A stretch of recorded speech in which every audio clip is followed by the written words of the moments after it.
Management Committee meeting. I would like to make you aware that this meeting is being live streamed via the Council's YouTube channel. Please ensure that any mobile phones are switched to silent. So welcome to those who are watching at home. I would also like to outline some housekeeping arrangements. If you wish to speak, please indicate to do so to myself.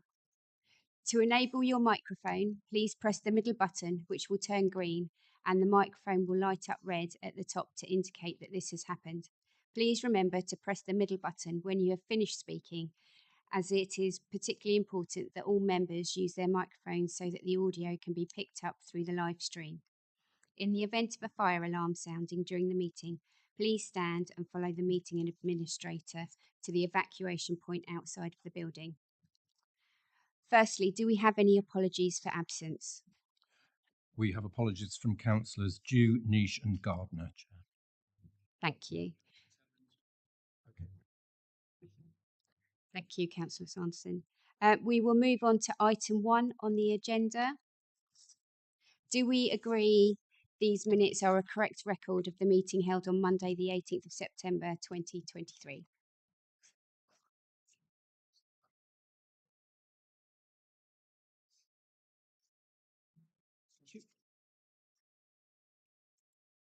Moving on to item 2, which is members' interests. Are there any members that would like to declare an interest in the relation to any items on the agenda this evening? Councillor McAdams. Thank you, Chair. I'd like to compare interest in 3A and 3C as a member of Huntingdon Town Council. However, I took no part in the decision on this. So thank you. Any other members? Councillor Sanderson.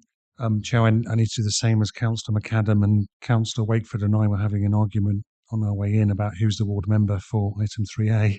I think it actually might be in the Stukeley's ward, so probably myself and Councillor McAdam as ward members. Thank you. Councillor Corney. Thank you, Chair. 3E as on the ward member. Thank you. Councillor Braid. Thank you, Chair. 3E as it's in the ward. And Councillor Wakeford. Just in an abundance of caution, Chair, in case the boundary is the other side of the road, I'm a Huntingdon ward councillor, which may or may not cover 3A, but not 3C. Thank you very much. We will move on to, oh, sorry, there's another one. Councillor Jordan. Thank you. This is just for clarification, really. It's just that when I was out looking at the planning application, be at Glatton, I met the applicant as well, but no discussion really took place. Thank you for that declaration. We will move on to item number 3, and we will go on to 3A, which is our first application that is in Huntingdon, and it's on pages 7 to 30, and our planning officer, Lucy Bateman, will present to us. Thank you. Thank you, Chair. We're just getting the presentation up.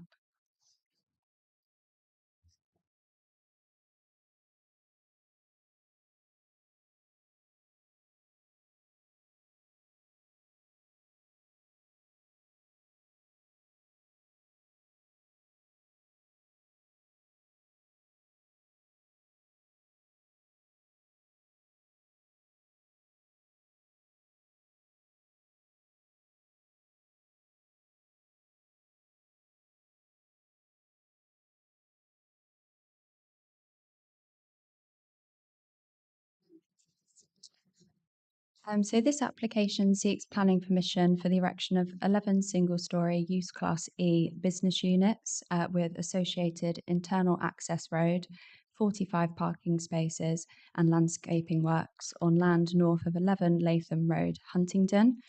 The officer recommendation is for refusal, which is contrary to Huntingdon Town Council's recommendation of approval. The site forms a triangular parcel of land at the far northern end of the Stukely Meadows Industrial Estate in Huntingdon. The site is bound by the A141 to the west. We've got woodland and the railway to the east, and a footpath and cycleway with bridleway to the south. The site has previously been used for overflow car parking for Meridian Audio, which is located directly to the south.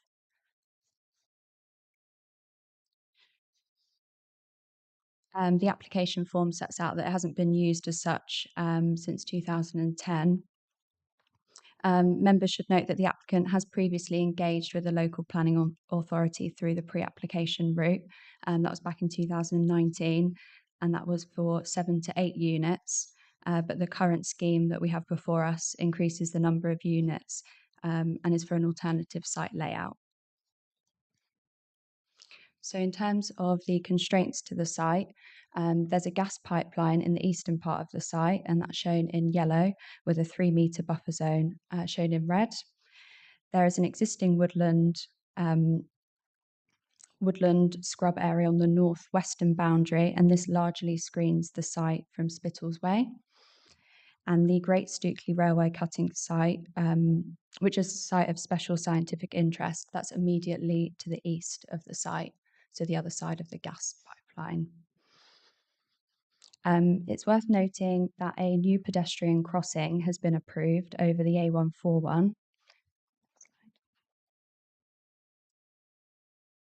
which you can see on this plan here. And that was approved as part of the Alconbury Weald Southern Gateway for a signal-controlled road junction. And this will facilitate pedestrian and cycle connections between the southern end of Alconbury Weald and then the north of Huntingdon.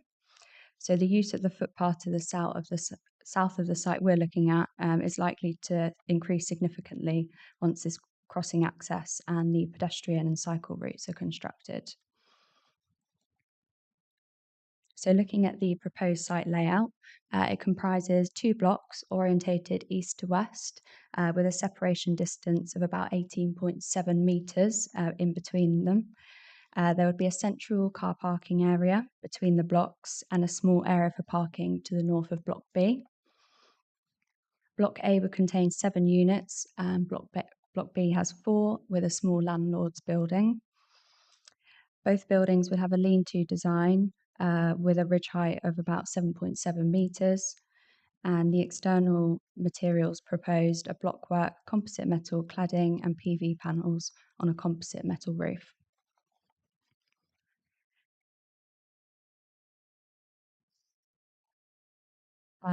So the first reason officers are recommending refusal of this application is on design grounds, and the refusal reason is set out there and at the end of the officer report.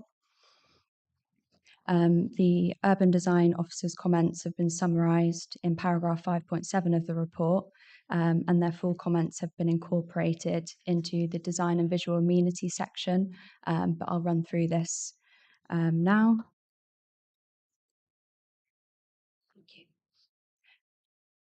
So as you can see, the existing woodland to the boundaries of the site would be retained as part of the proposed site layout.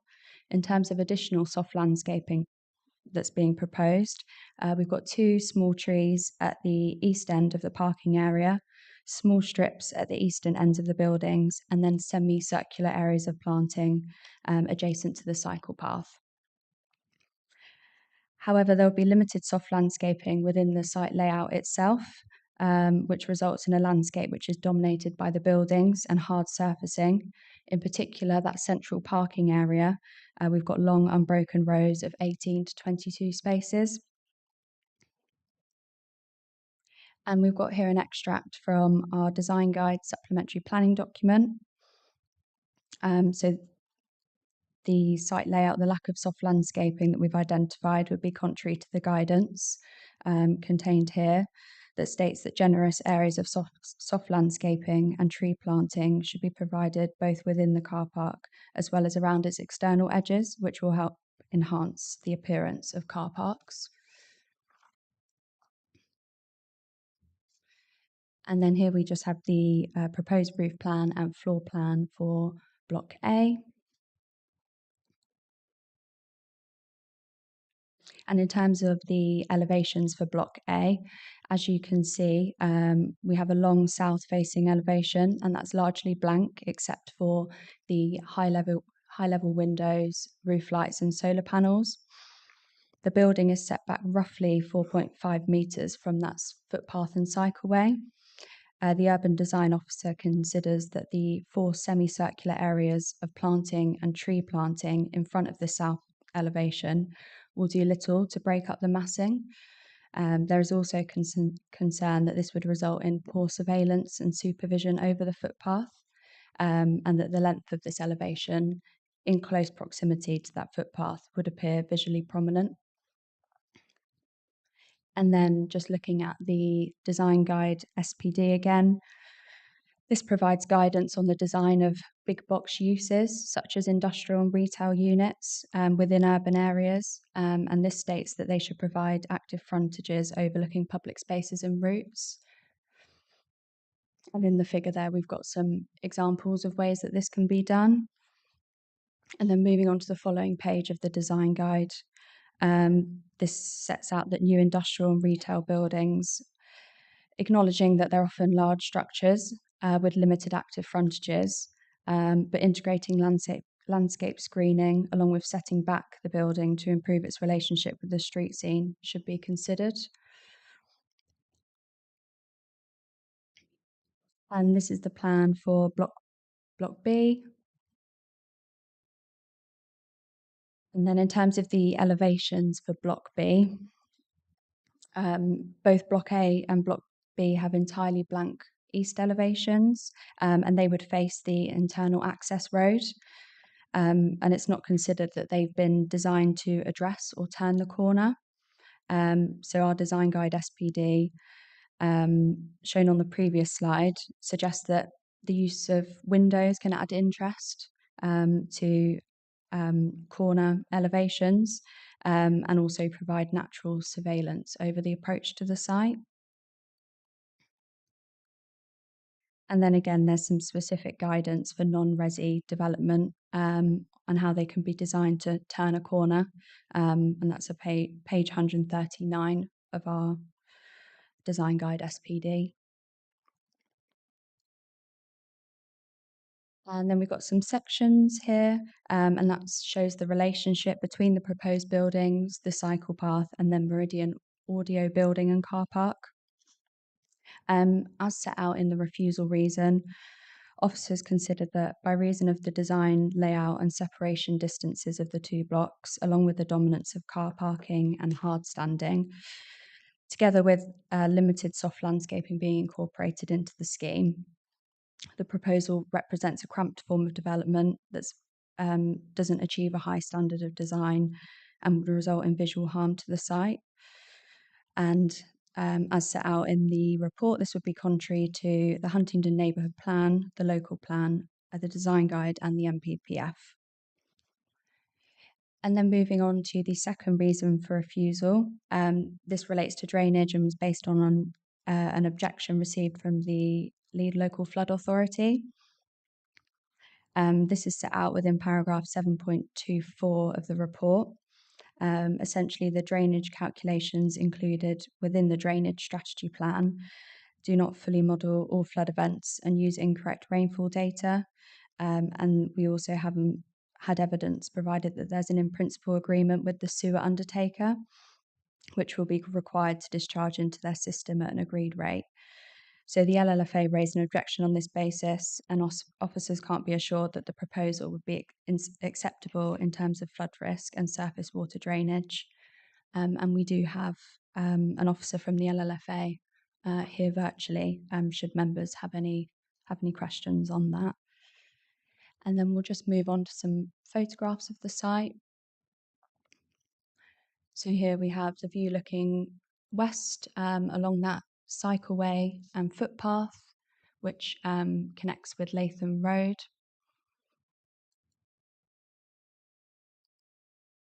Looking northwest across the site. And that's the view towards Meridian Audio and the car park. And that's the former access to the overflow car park, which is no longer in use. A view looking east, and then back towards Meridian Audio. Thank you. Thank you very much. We will move on to our speakers for this particular application. Our first speaker is Councillor Audrey McAdams. Would you like to come and join us? Welcome and thank you for coming and speaking to us. You will have 3 minutes in which to address the committee.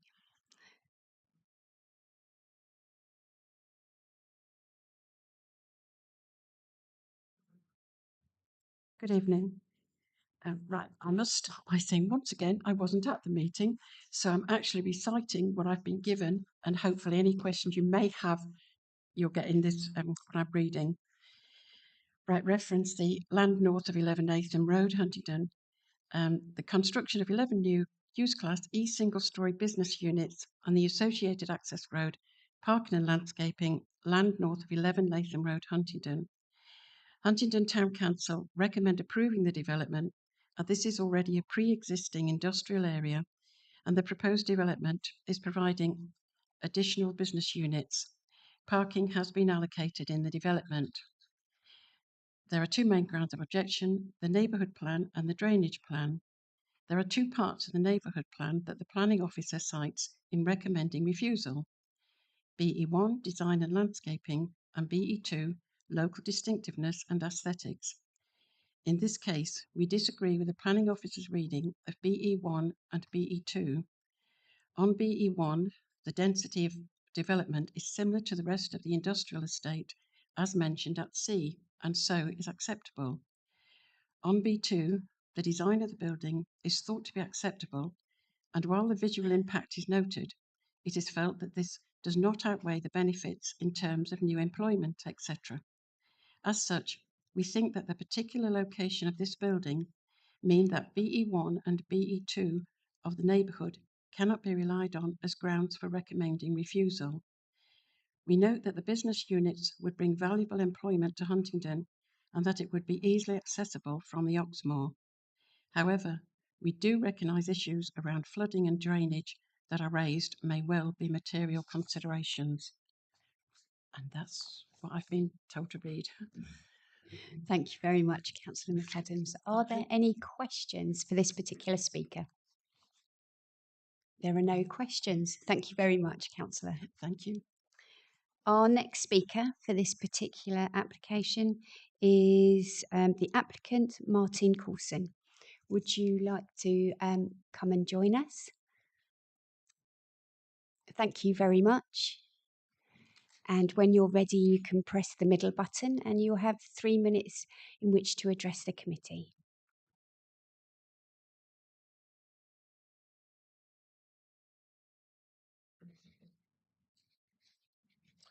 Firstly, I would like to express our frustration at the planning process. Our application was validated in February and now 8 months later we are here questioning the likely outcome. In that time, we responded to comments on the planning website before the application was handed to the backlog team in July, and we were informed that in order to ensure timely decision making, no amendments to the application would be accepted. We had already submitted revised calculations to deal with the LLFA comment, but sadly they have not been dealt with by the planners. The objection from the LLFA can easily be dealt with by way of a condition using information already submitted. From the officer report, there are no objections from the Wildlife Trust, the Highway Authority, Rights of Way team or the general public. The principle of development, residential amenity, biodiversity and PV panels are all accepted. From previous communications with the planners, the elevations are approved as acceptable and typical of other employment buildings across the district. Huntingdon Town Council recommend approval. The decision to recommend refusal appears largely based on the urban designer's subjective opinion using the terms legibility and cramped. The Huntingdonshire Economic Land Review calculates economic land density based on up to 4,000 metres squared of development per hectare. This scheme has only 2,600 per hectare, as we consider this works well within the site constraints. It is far from overdevelopment. This scheme will be surrounded on 3 sides by woodland and greenery, which equates to 33% of the site area. This provides a pleasant working environment and screens the buildings from surrounding roads.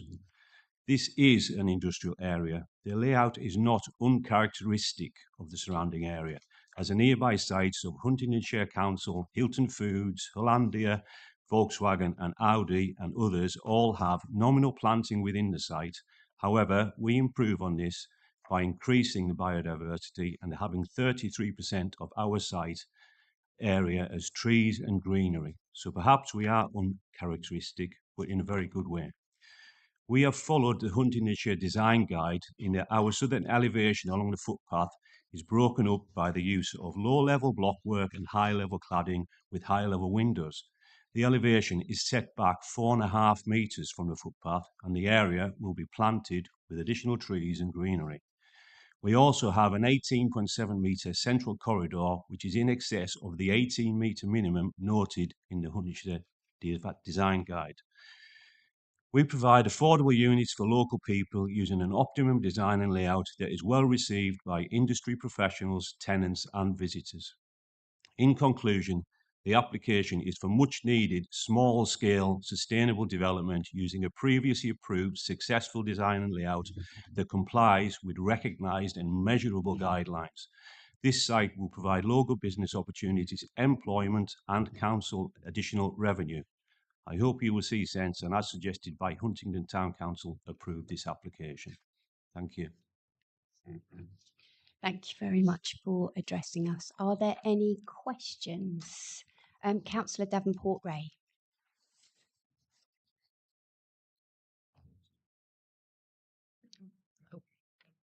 Thank you for coming and talking to us this evening. On the subject of flood risk, you spoke about you felt some of the objections could be overcome with condition. Could you go into a little bit more detail about what you mean by that? We received a comment from the LLFA, and our flood design engineer redid all of the calculations and the design to take into hand their comments, and we resubmitted those revised calculations and designs to the planning authority during the summer before the July deadline.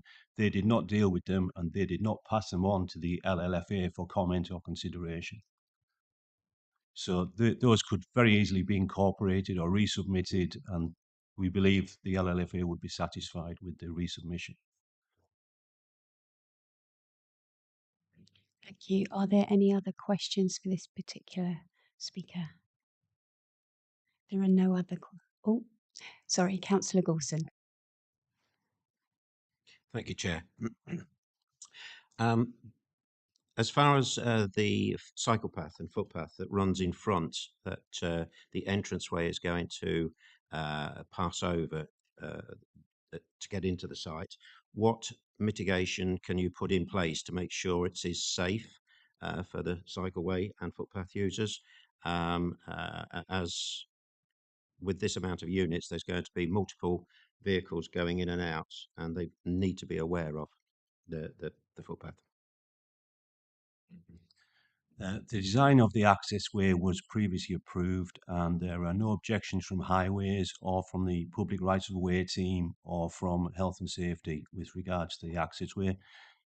The traffic entering and leaving the site has all been quantified, and the measures in place with the design of the new accessway deal with those figures.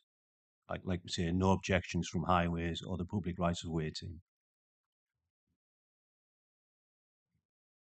Thank you. Are there any other? Councillor Wakeford.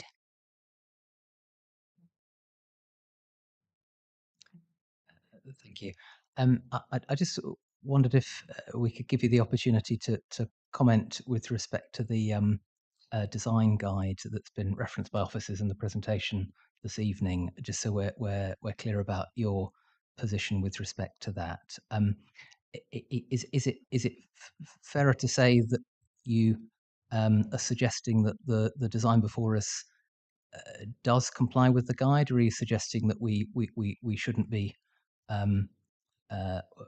needing to worry about its detail. I'm looking, for example, not that you've necessarily got a copy of the report in front of you, but the paragraph 7.11 that discusses legibility, which was a term that you picked up. So I'm on 7.11, which is page 13 of the pack, if that's helpful. Which is the paragraph that uses the words legibility that you mentioned in your comments, which is on the third line of that page. And the report then goes on to summarise the design guidance with respect to big box uses that officers just presented for us in the presentation a little earlier. I just wanted to give you an opportunity to comment on the extent to which you were familiar with the design guide or felt that the proposal before us complies with those elements of it.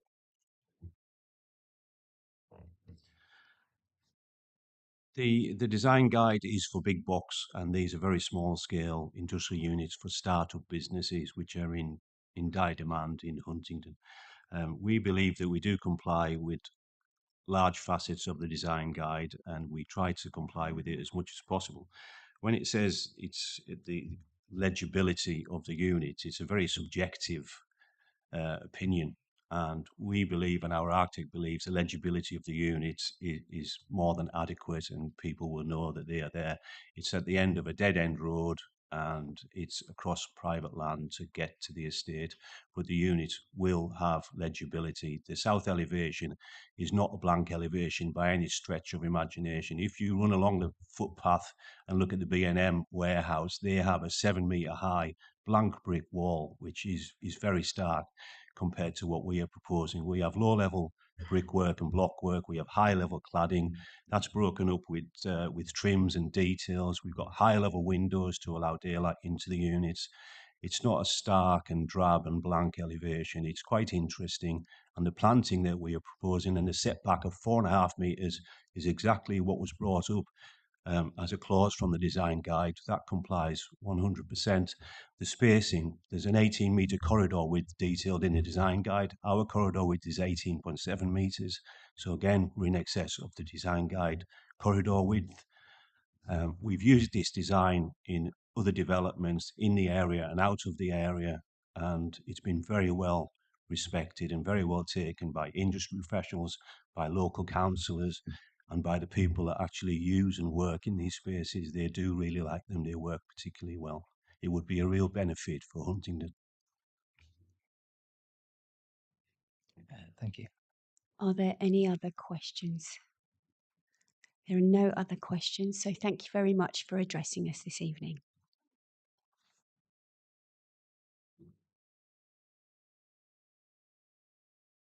So we will move on to our questions of clarifications for our officer. Are there any questions of clarification for our officer? Councillor Sanderson. Thank you, Chair.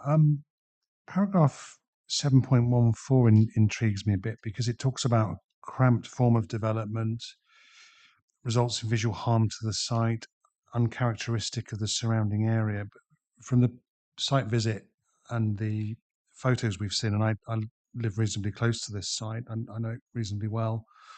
We all know it because Eastfield House is literally next door. It seems to me that it's not a residential area, and perhaps I'm going down the wrong trail on this, but it seems to me actually this would fit in quite well with that site. My second question is I know the comments about the flooding, but this is a low risk flood area. I wonder if we could just get some clarification if we have somebody online that can just tell us why they have concerns, if it's more about what hasn't been submitted rather than what has been. Thank you.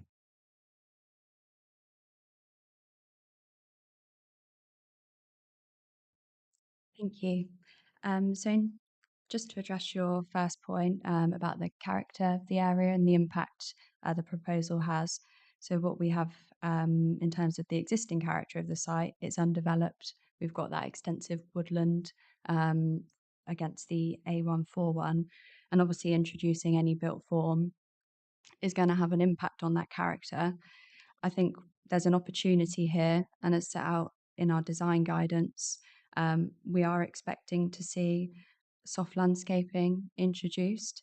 And in terms of the surrounding area, yes, that is industrial. It's an industrial estate. So, there's a certain expectation of there being lots of car parking and big buildings, but it's designing those in a way that's sensitive. And I think what makes this site a bit more sensitive is that cycle path and bridle way that's going to be quite well used. And I think there's an opportunity here to design something that is going to face onto that rather than the layout that we see before us is facing 2 blocks into each other. So I hope that covers your question there. And then your second point, I think I'll pass over to the LLFA, if that's okay. Good evening. In relation to the flood risk question, I think Councillor Sanderson raised, yes, it is a flood zone 1 area, so it's a low risk area. The main objections being the out-of-date rainfall data, which was used in the modelling calculations. This, again, the calculations can be rerun, and with this up-to-date data, essentially it just proves that for the lifetime of development, there's no increase in flood risk with the more up-to-date data. And with regards to the sewer consent, that's again something that can just been taken up with the local sewer undertaker, which in this case is Anglian Water. Hope that addresses that question. Thank you very much. And we have a question of clarification from Councillor Butler. Thank you, Chairman. You averred from the applicant that further calculations have been given as far as sewers, etc. I'd like to hear from the LLFA. Have they received those, and are they adequate for what you're requiring? No, we haven't received those up-to-date calculations. They haven't been sent to us.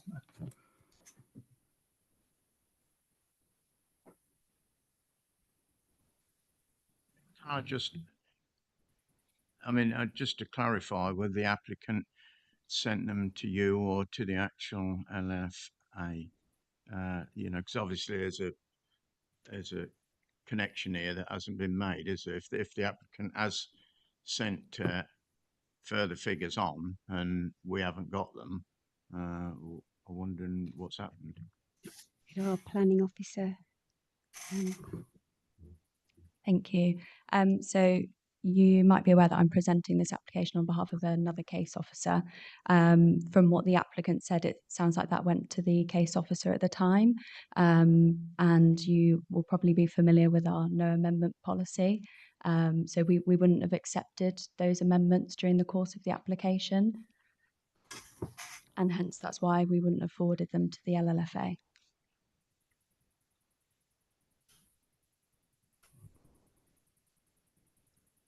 Thank you, Chair, and through you, members, this evening, just as a gentle reminder that there is more than one reason for refusal. So clearly, notwithstanding that we have a no amendments policy, but second to that as well, if there are other reasons for refusal, we will encourage applicants to consider how they can remedy those offline and address them by way of a new application. And I'll also just refer back to a point that Lucy raised at the outset, which is that pre-app was taken with the local planning authority on a quantum of employment land. The report equally points out that the principle of employment land is not in dispute here. The question is one of design and then clearly other factors which do include drainage. Thank you. Thank you very much. Councillor Gorson. Thank you. Again, it's just on the passageway or the carriageway going over the cycle route and so on. I just want clarity of, should the outcome be adverse, then have we got it in place to cover, because everything I've seen so far is for the overflow car park access. That's not this new access, which is a different style of traffic going over. Do we have mitigating in place should this go a different way? So there was a application in 2021 that dealt with that new access on its own, and Highways were satisfied with that, and they recommended conditions as part of that approval. Obviously, with this scheme, that incorporates that access, and we would be dealing with the access again under this application. So we would be looking to impose similar conditions as the previous application. Councillor Davenport-Ray. My question is for Benjamin, who I hope is still online.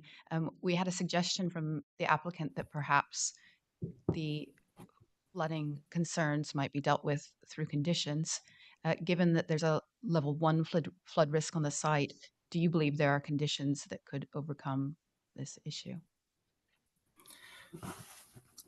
Yes, certainly, provided that the updated rainfall data is given to us. And we can't necessarily, the reason why we object is, well, we don't know for sure if there will be a change in the flood risk, an increase in the flood risk without this updated rainfall data. This takes into account the increase in climate change risk, predominantly in these extreme rainfall events.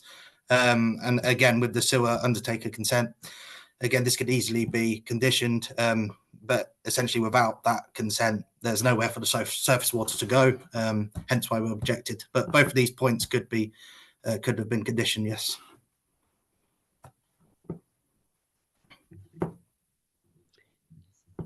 Thank you. Councillor Davenport-Ray. Could I ask the same question of the case officer to get her view on that? Yeah, so in terms of they could be conditioned, but that would be subject to us having that information, consulting the LLFA, them confirming they're happy with it, and then we could condition those aspects. But as it stands from what we've got to assess the application tonight, we wouldn't be in a position to recommend that it could be conditioned. Thank you. Councillor Wakeford.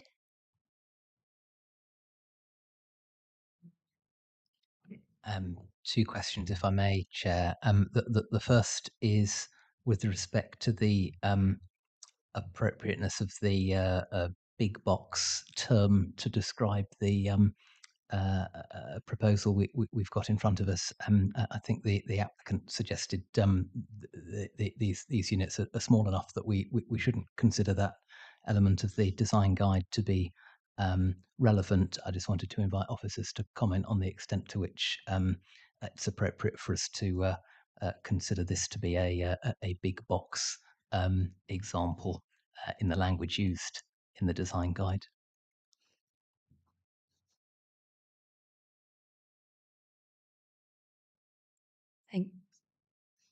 Thank you. So I don't think our design guide quite defines what big box uses are, and I do appreciate that these are a combination of smaller units, but I think taken together, it is what we would describe as a big box use, and this is a relevant part of our design guide, and indeed the urban design officer considers it as such. So I'll be taking his specialist opinion on that one. And your second question? Thank you. That's really helpful. And just with respect to comments made about other buildings in the area, not least including one that HDC may own, potentially not complying with current planning policy, such as would be relevant if we were approving fresh applications now. Again, I just wonder if it's helpful for officers to comment on the extent to which the existence of buildings that might predate current planning policy being in existence is relevant in terms of our need to apply existing planning policy as it is in front of us to applications at the moment. Yeah, so I mean, without going through every example, there are obviously those developments are probably of their time and what policies we were looking at then. But I don't think necessarily looking at examples of the wider area is a good reason to not try and achieve something better. I think it's quite clear in the design guide what we're looking for, and we might not have achieved that historically, but that doesn't mean that we should change our approach. Councillor McAdam. Thank you, Chair. With respect to the comments regarding the lack of biodiversity or lack of greening of the site, with it being, a lot of car park area not looking very good, would it be possible to condition a change in the planning of the layout to include more greening to allow this, to get over that obstacle? Is that a possibility? Thank you. So I think particularly within the car park area, if they were looking to introduce some soft landscaping, that would probably impact the number of parking spaces, and that would be reconsidering that highway aspect. So I think a redesign they could, but under this application, I don't think we could condition that with the potential loss of parking.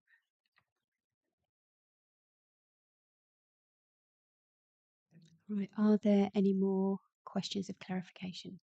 So before we move on to our debate, I just need to remind the committee that we are just looking at the application that is before us. So please be mindful with that as we go into the discussion. Is there anyone that would like to start off this discussion or this debate? Thank you, Councillor Corney. Thank you, Chair.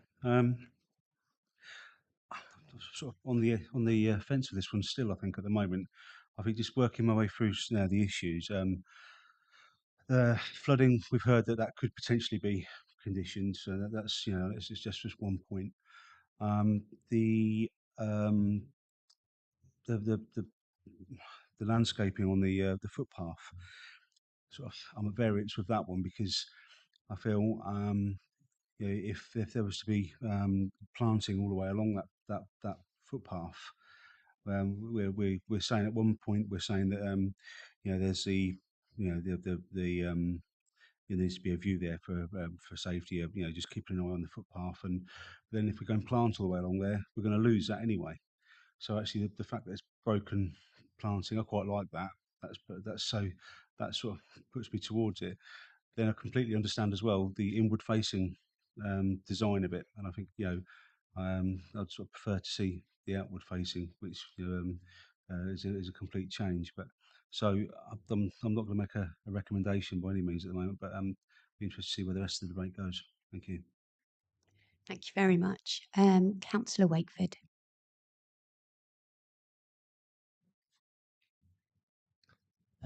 Thank you, Chair.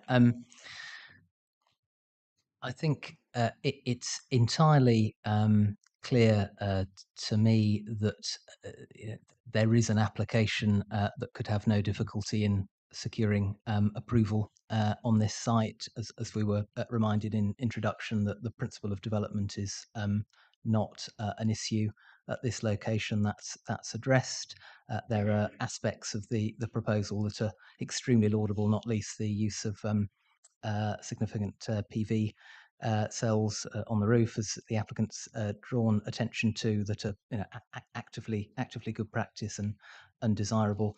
I think we've also heard, with respect to Councillor Corney's comment, I'm not sure we have heard this definitive advice that with respect to what's before us now, we could condition an issue around flooding. I think we have heard, though, that it sounds like it's an entirely surmountable problem on the site. For me, this comes down to the urban design points. So whether the particular application that is in front of us, goes far enough to accommodating the design guide. It is relevant to neighbourhood plan policies BE1 and BE2, as we heard from the town council representative, but the report also remind us our own Local plan policies LP11 and LP12 are relevant to that as well. And I'm struggling to see how the design as we've got before us does fit into our reading of the design guide on the points around big box scaling and the sort of turning of corner as was illustrated to us earlier. As I say, it's entirely possible to see how an application could meet our approval on this site and potentially not be controversial at all. But I also sympathise with the applicant that there are buildings which may well not comply with our current planning policy in the area. But as we heard rightly from the officers, our role is to apply the current policies we've got to the application in front of us. And I am struggling to see that I could support this in good faith, albeit I would be urging the applicant to be coming back swiftly with some potentially not enormous changes to the design in a way I would be optimistic could command approval. Though clearly we can't comment on detail of a future application tonight, so I'm not going to make a recommendation either, like Councillor Corney. But I'm struggling to see how I could be supporting this from what I've heard this evening, despite very much wishing to bring further employment to the site and all of that. So I'll pause there, Chair. Thank you very much. Councillor Butler. Thank you, Chairman. I've been involved in quite a lot. Oh, I've lost my fluffy bit. Been involved in quite a few of these types of warehouses or industrial units, particularly in my patch in Yaxley. The design on this one is not to my liking. The unit size is roughly the same as everything else. All the others, they're 30 by 60s, foot that is, in old money. And ours, each one has a forecourt where you go into the forecourt and there's parking for about probably 6 cars. And I just see this in a couple of years when all the units are full with vans and cars. It's going to be mayhem down there. So I feel the officers have got it right. The design and the layout is unacceptable. I think they need to rethink the actual parking, because even as I say, we've got lots of new units in our patch and they're still congested at times where they've got 6 or 8 car spaces each.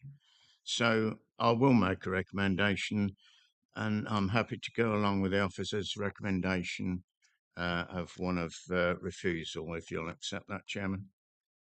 I will, thank you. Councillor Mogbel. Thank you, Chair. I just wanted to get a little bit of clarification from officers.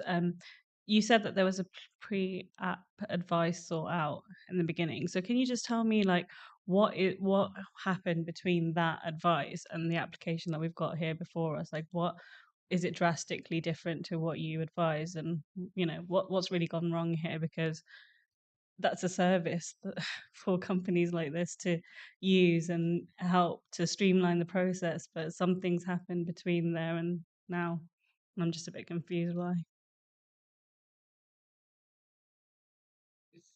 Yeah, I'll bring that to our planning officer. Thank you. I wasn't the case officer back in 2019, but from my understanding of having read the case file, that came in end of 2019, and we provided written advice, I think, beginning of 2020. Originally, that pre-app was for 8 units. That went through consultation with Urban Design, and I think there were some tweaks made to that layout, and that reduced it to 7. And that was in a very different layout to what we see here, but I can't comment on what happened between 7 and 8 to 11. But yeah, the layout is drastically different. So hence we're looking at it from fresh under this application. Thank you. Councillor Davenport-Ray. There was a point in time when the waiting time on our decisions on our applications was so long that this council had to make the decision to no longer accept amendments. In many ways, I think that has made us much more efficient. But I see this application as casualty of that process. I think there are lots of good things about it. There are lots of reasons why I hope to see it perhaps come back. Increased employment opportunities, small business opportunities on a brownfield site. There's lots of good things going for it.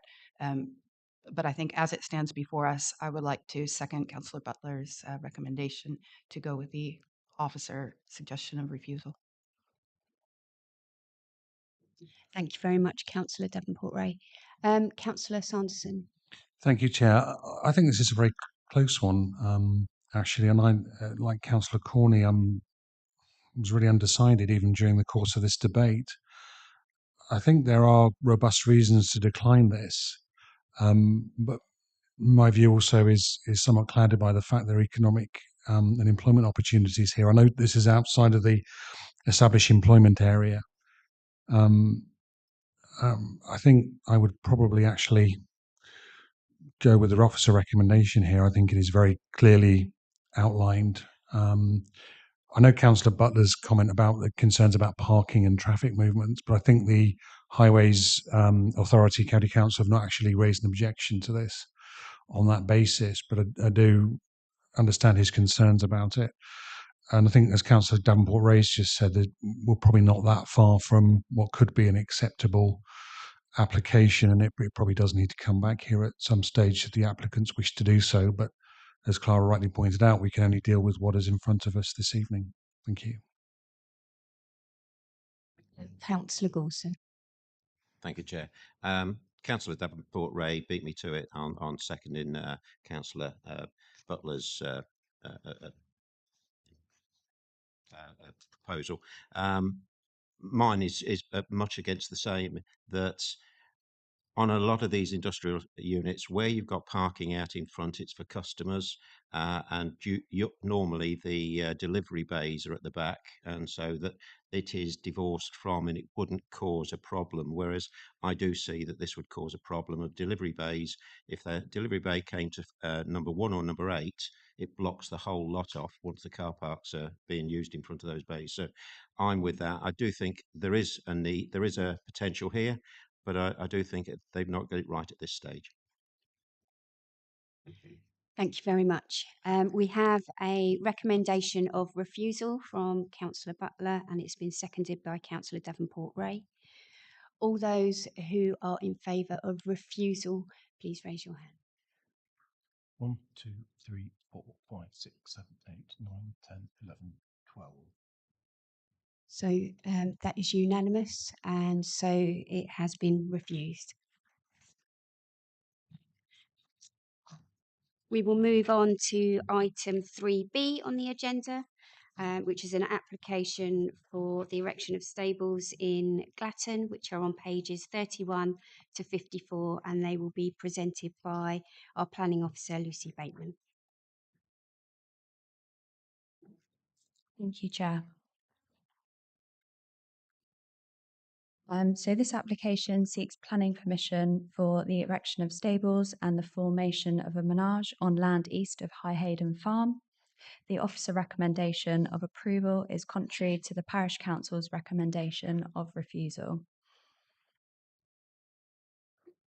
The site is located along the north side of High Hayden Road to the northwest of Glatton Village.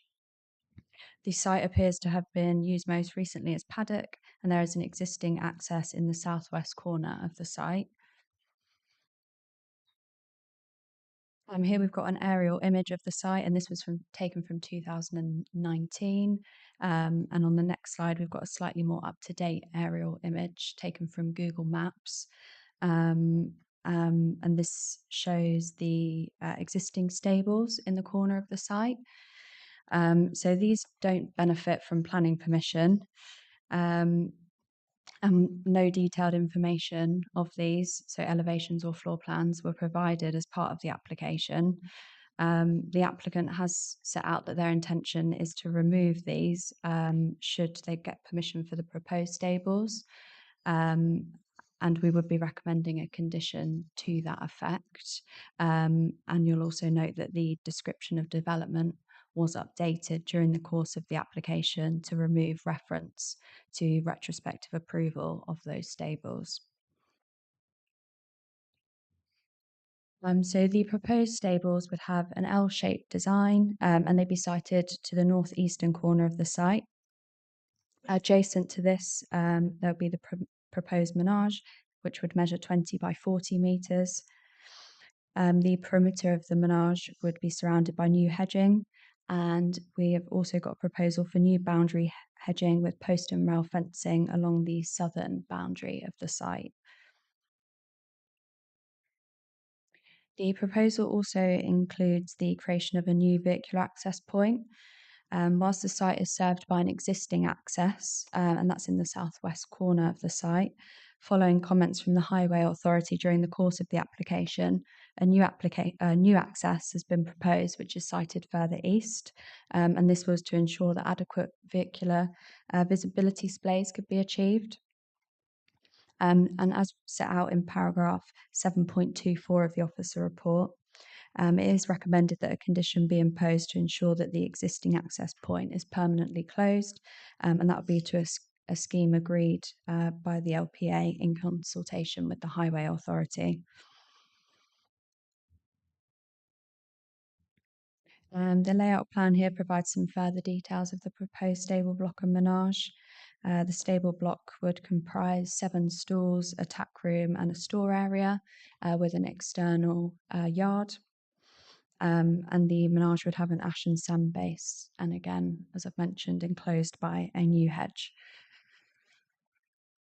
In terms of design, they'd have a gable, simple gable end design, a total height of 3 metres, and they've been constructed of stained timber boarding, black roof sheeting, and timber stable doors. In terms of the use of the stables and the menage, during the course of the application, the applicant has confirmed that the site would be used for private purposes only. This has been addressed within the officer report at paragraph 7.8, and we are recommending that a condition be imposed to ensure that it is only used for private purposes by immediate family and not for commercial purposes or as a livery. The key considerations for this application are set out on the screen. So in terms of the principle of development, this is considered to be acceptable in accordance with policies LP10 and LP23 of the local plan. In terms of design and visual amenity, it's considered that the development would have no adverse impact on the character of the site and its rural setting. In terms of residential amenity, members will note that we received a number of representations during the course of the application, both in objection to and supporting the development. And we've also had representations from Councillor Alban and Councillor Bywater. And just to draw your attention to the late representations report, because we received further comments that we've addressed within that late rep summary. But the officer report has also sought to address the key areas of concern. So in particular, the storage of manure on the site and external lighting. It's recommended that a scheme for the storage and removal of manure be conditioned, and we don't have any details of external lighting, and we're not clear if it's the applicant's intention to install any lighting. But in any event, the condition is recommending that a scheme be submitted to us before any is installed. In terms of potential noise and disturbance on surrounding neighbours, the stables, menage and access are a considerable distance from residential properties, particularly those at High Hayden Farm to the west. It is understood that the paddocks associated with the High Hayden livery extend up to the west boundary of the site. but officers considered that the use of the application site for private equestrian purposes is considered to be compatible with the adjacent equestrian business use. Moving on to highway safety, we do not consider that the proposed development and new access would give rise to highway safety concerns. We do have the highways officer from County Council present this evening, so should members have any questions around that. And in terms of flooding and drainage, the application site's in flood zone 1, so appropriate for all forms of development. But in terms of surface water and foul drainage, we haven't had those details submitted with the application, and it's standard practice for us to secure those details by way of condition. And lastly, biodiversity. The proposal includes the provision of native hedgerow planting, and officers are satisfied that this would ensure no net loss. But the details of species and further details of that hedging we're recommending will be secured as part of the hard and soft landscaping condition. And then I'll just run you through some of the photographs of the site. So this is taken from the southwestern corner of the site where the existing access is. And you can see in the far right corner those existing stables. This is a view looking north. Again, this is the existing access, which we're recommending that a scheme be submitted by condition as to how this would be closed up once the new access is in place. And then this is looking towards the neighbouring site, High Hayden Farm. So you've got a zoomed in picture on the right, but the paddocks associated with the livery extend right up to that hedge boundary that you can see there.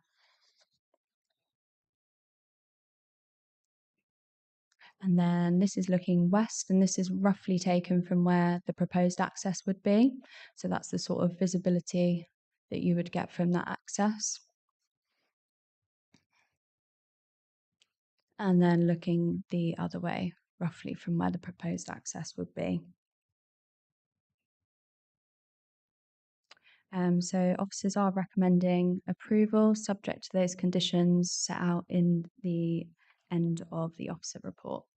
Thank you. Thank you very much.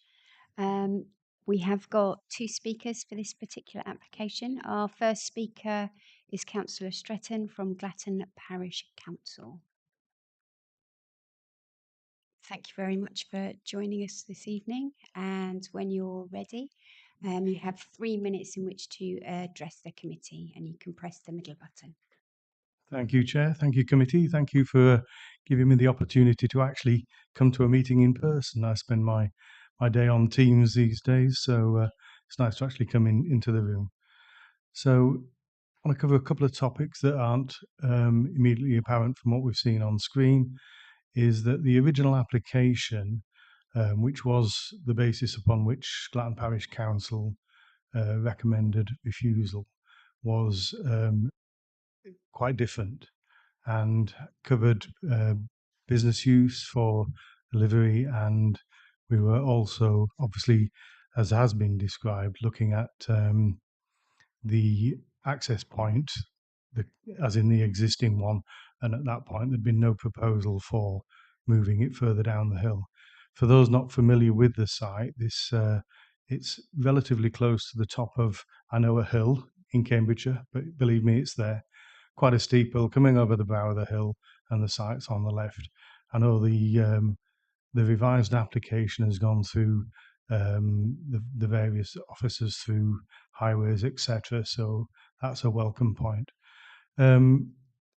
Really, my point would be that the new application, as I will describe it, is very much welcomed. I can see the efforts, and I commend the planning office for working out conditions that address, in my view, the concerns put forward by ourselves as the parish council in the large part. But in so doing, those conditions really are fundamentally essential should the committee be minded to grant application to those concerns not being met in the future. And really the main one being the access point, which also links to parking and the fact that the site now being cited as business, sorry, my apologies, private use only and limited to immediate family members, etc. The existing 3 parking space access point would be acceptable, but if it were to be business use, obviously that's not what we're describing. That's where our concerns came about in the first instance.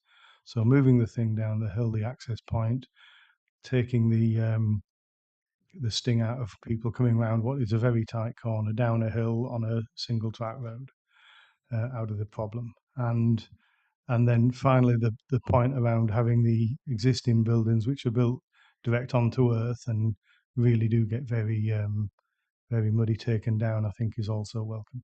So my comment to end is that the conditions address the concerns of the parish council in my view. Thank you. Thank you. Are there any questions for this particular speaker? Councillor Davenport-Ray. Just to be clear, are you saying that given the conditions that are in the report before us, that Glatton Parish Council no longer recommends refusal of the application?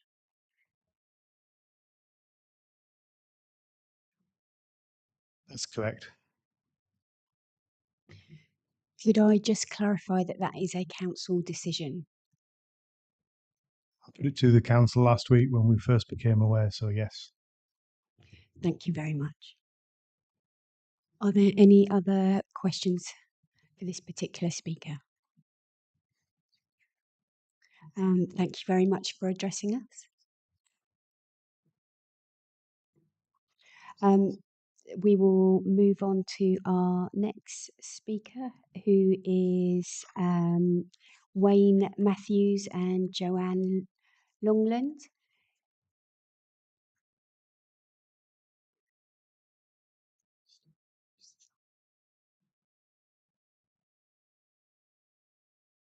Oh, welcome, and you have 3 minutes in which to address the committee.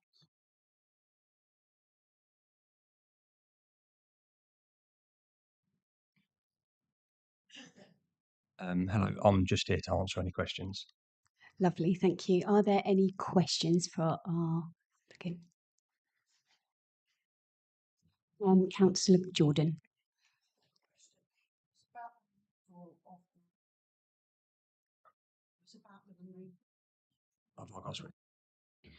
It was about the removal of the manure that's on the site. If you could just tell us a little bit about how that's going to happen, because I know there are a shortage of these businesses now, and so as that is one of the conditions, if you could just elaborate on that for me. And yeah, sure. The local farmer we buy our straw and hay from is supplying us with 2 milk trailers, and I've got my own tractor. So once they're full, they'll be taken to his place, tipped off, brought back, and then we start again. Thank you. Thank you. Are there any other questions? There are no other questions, so thank you for joining us. In that case, we will move on to questions of clarification for our planning officer. Are there any questions? Councillor Wakeford. Thank you. Just I hope a straightforward one, perhaps speaking to my limited experience of planning conditions compared to some round the table. But the reference to conditioning private use is set out in 7.8 and referenced in officer presentation. 7.25 then touches on further elaboration of that around stipulating development should only be used by the applicant and their immediate family. I was just reflecting on the enforceability of the immediate family definition, but if that's in common usage and we're content with it, then I'm content with it. But I just wanted reassurance that that's a specificity that we think will be defensible. Thank you for that question. We'll put that to the planning officers. So the condition that we've drafted, in stating immediate family, it provides a bit more on that, and that would be spouse, parents, and children.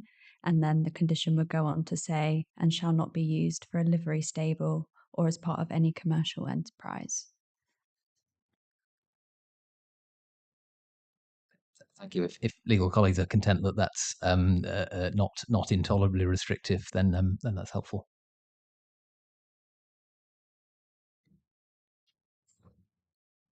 Sorry, through your chair. Yes, Councillor, we've had that terminology before. It's quite commonplace. Just to assure you. Thank you. Councillor Davenport-Gray. This application is before us because the parish council recommended refusal, whereas the officer recommended approval. So given that that has changed, I'm uncertain what our role in this process is at this point. We still need to make a decision. A decision has not been made, so as a committee, we will make that decision. Councillor Sanderson. Thank you, Chair. I actually visited this site this morning with Councillor McAdam, and I think it's probably a very good thing for this part of the village. It's some way outside the village, as Lucy said in her introduction, and the fact the parish are on board with this, I think, is good. And I'm happy to propose approval for this application. Thank you.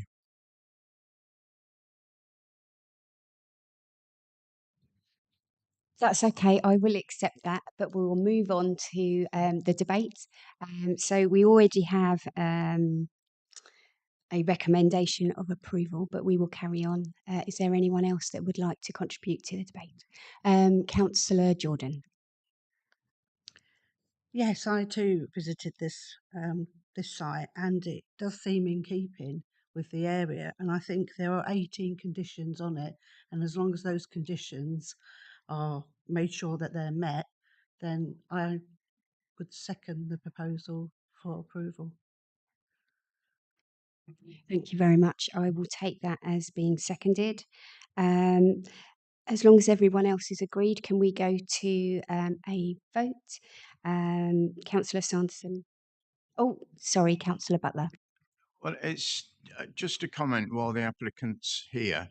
Can you put up the slide that shows the exit and the surrounding or the trees?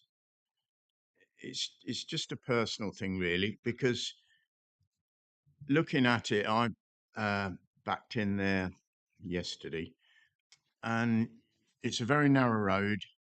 And the further you can pare back the bushes and the trees on the side of the entrance, it would definitely be an advantage. Yeah, there is one that shows actually the trees and the that one, that's fine. It has been pared back a bit, but for safety's sake, just ask the applicant, can they just pare that back as far as possible, because our screenshot shows a clear visible line, but you remember you're sitting in a car, so you've got 6 foot or 8 foot of bonnet probably in front of you that's poking out onto the road. That's all. I've got no problem with the application. I think I'm happy to approve. Right. So, Councillor Butler, one of the recommendations is the visibility splays. So that will be covered by a condition. So thank you. I'd also like to say thank you for our highways officer for coming, even though you didn't get a chance to speak. So thank you for coming. So we will move on to voting. All those who are minded to approve, would you please raise your hand? 1, 2, 3, 4, 5, 6, 7, 8, 9, 10, 11, 12. So that is unanimous and that has been approved. We will move on to item 3C, which is an application in Huntingdon, and that will be presented to us by our planning officer, Carrie Murphy.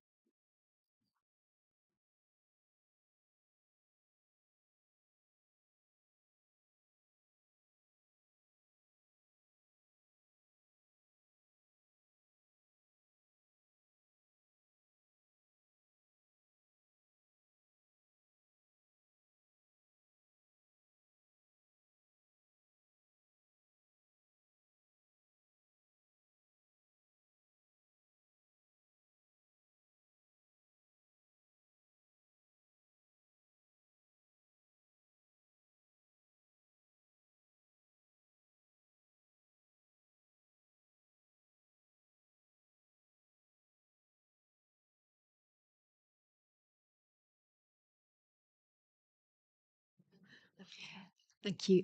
Just a reminder to members, if you do pop out during a presentation, then you're unable to vote. So, okay. So we'll move on to this particular application. Thank you, Chair. So this is an application at 41 West Street, Huntingdon. It's an outline application for one dwelling with details of access and scale being submitted for approval at this point, but any further details of appearance, landscaping and layout would be considered at reserved matters if the application was successful. The new dwelling would be accessed off Cross Street, directly behind West Street, but it is on land which is to the rear of 41 West Street. You can see on the next plan, an aerial shot. Let me just go to the next plan. Just to show you, the red line area is the application site, and the area in blue is 41 West Street. It is located in the residential area of Huntingdon and within the conservation area. I just want to draw members' attention to some clarification points in the late reps report. There was just to point out some typos in the report, but the recommendation is one of refusal, and that is why it's being referred to DMC, as the recommendation is on one of a refusal, but the Town Council recommends approval, and their full comments are attached in the committee papers. This slide shows the proposed site layout, just here where my cursor is. And just to go through some site photographs, this is looking directly at the site. When you see with number 41 is to the rear of that. This is the garden of number 41. That's just a side view. There's a garage directly adjacent to the application site. And this is looking back from the site to the, looking east to the other side of Cross Street. Those garages, well, the garage serves North Street, which is over to this direction. This is the site here, and looking up towards the junction with North Street. It's just to show the nearest property, and this is the application site here. And this shows, we've seen the previous image, there was a red car. That's the red car there, and that's properties the rear of North Street. Just looking down the other way along Cross Street, just see that there are other properties along here. So, turning to the main issues regarding the application, the principle of development, this is considered to be acceptable. It's within the built-up area of Huntingdon. It's for residential development, and as you can see, there is residential development already in this area. I've highlighted two areas, design, visual amenity, etc., and also residential amenity in this list, which are areas of concern. So I'll just address the first one on design and visual amenity and character. Notwithstanding that the proposal submitted shows an indicative plan on how the site would be laid out in relation to the host building of number 41 and those surrounding properties, the plan indicates a two-storey dwelling in scale. And given the size and general constraints of the site, the development is highly likely to take this form, and therefore weight can be attributed to it in the assessment of the application and in respect of design and visual amenity and impact on the character of the area. As you've seen for the photographs, the properties on Cross Street are predominantly two-storey gables constructed of buff-facing brickwork. There is no overall prevailing approach to the building form. They're either arranged as gabled frontages or roof parallel with the road, with some threshold boundary treatments and some parking. The proposed two-storey dwelling, just to go back to the aerial image just so you can see that. The proposed dwelling would be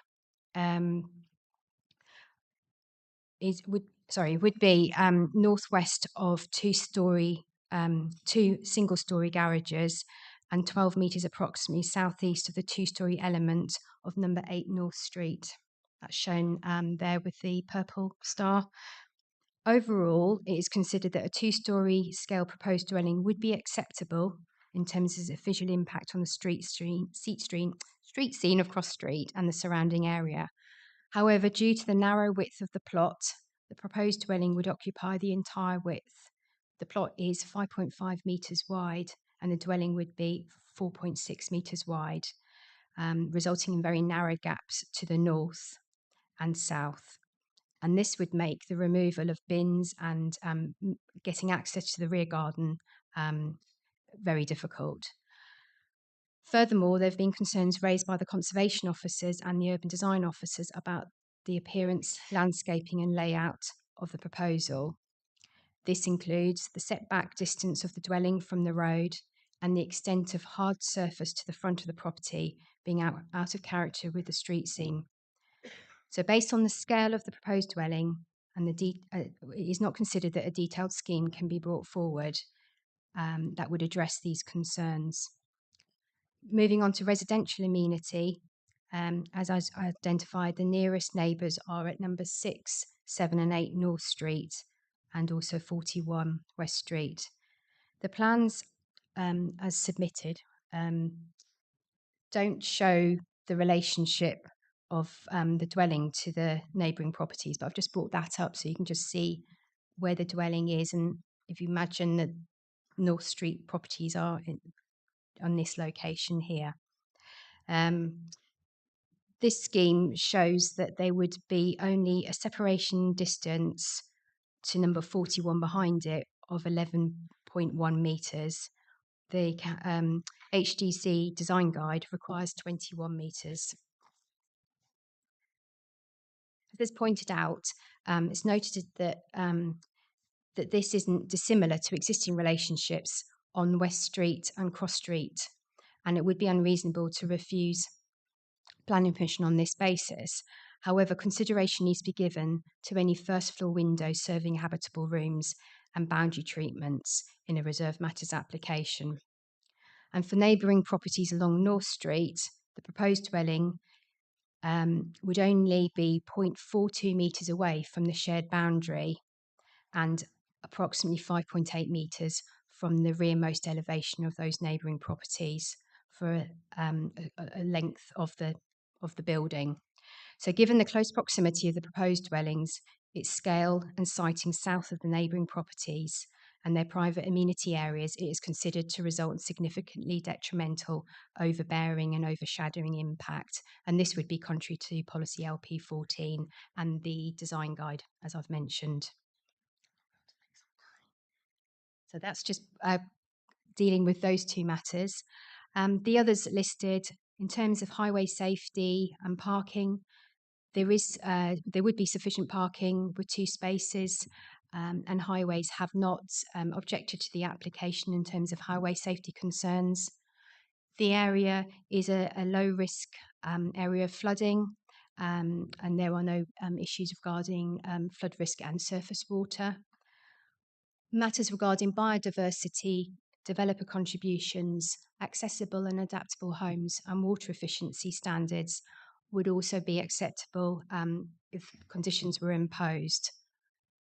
But turning to the overall recommendation, just to summarise, while the principle of a 2-storey dwelling could be considered acceptable, the proposed development by reason of its layout and scale, which is significantly constrained by the size of the site, would create an incongruous and discordant addition to the street scene, detrimental to the established character and appearance of the conservation area. The local planning authority is not satisfied that a detailed scheme could be brought forward that would be acceptable in terms of its layout, appearance and landscaping, and the proposals do not have regard to the preservation and enhancement of the conservation area. And based on the scale of the proposed dwelling submitted for consideration at this stage and the lack of information provided, the proposal is considered to result in unacceptable impacts on the amenities of neighbouring properties on North Street by virtue of overbearing and overshadowing impacts. And just there, obviously it lists the relevant policies in the design guide and other relevant guidance. Thank you. Thank you very much. We will move on to our speakers for this particular application. We have Councillor McAdam from Huntingdon Town Council.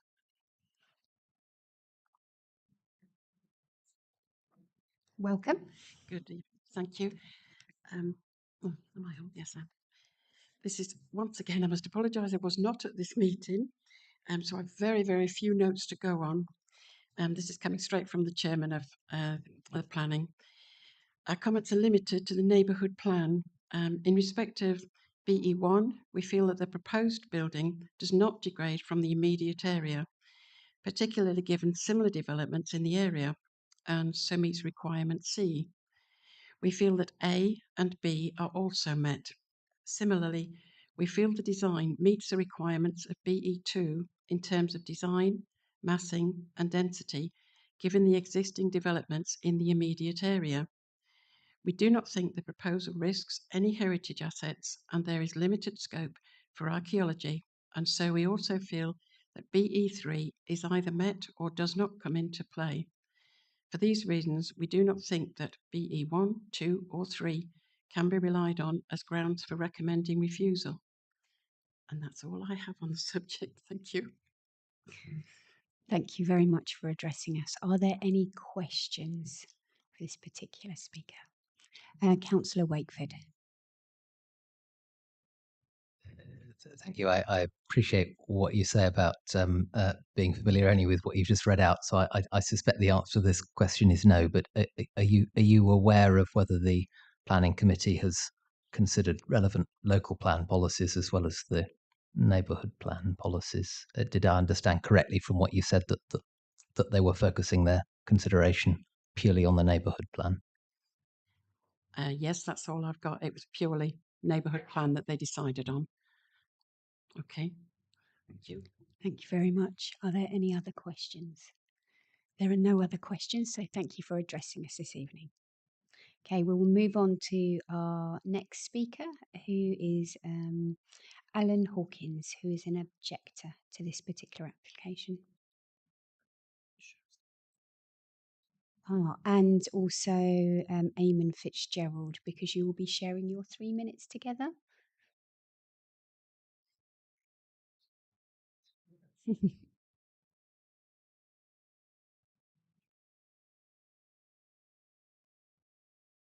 When you are ready, you can press the middle button and you'll have the 3 minutes between you.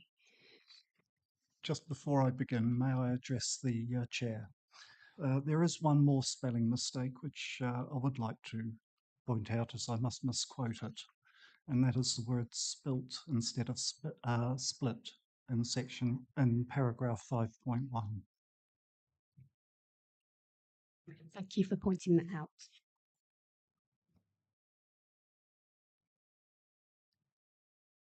Okay. The Town Council comments summarised in paragraph 5.1 of the DMC final report. There are other properties along Cross Street that have split the garden to make another dwelling, but the lack of uniformity of these various plots mean there is no one-size-fits-all approach. Also, these plots are all similarly aligned east-west, both with the dwellings already on their sites and with the neighbouring plots.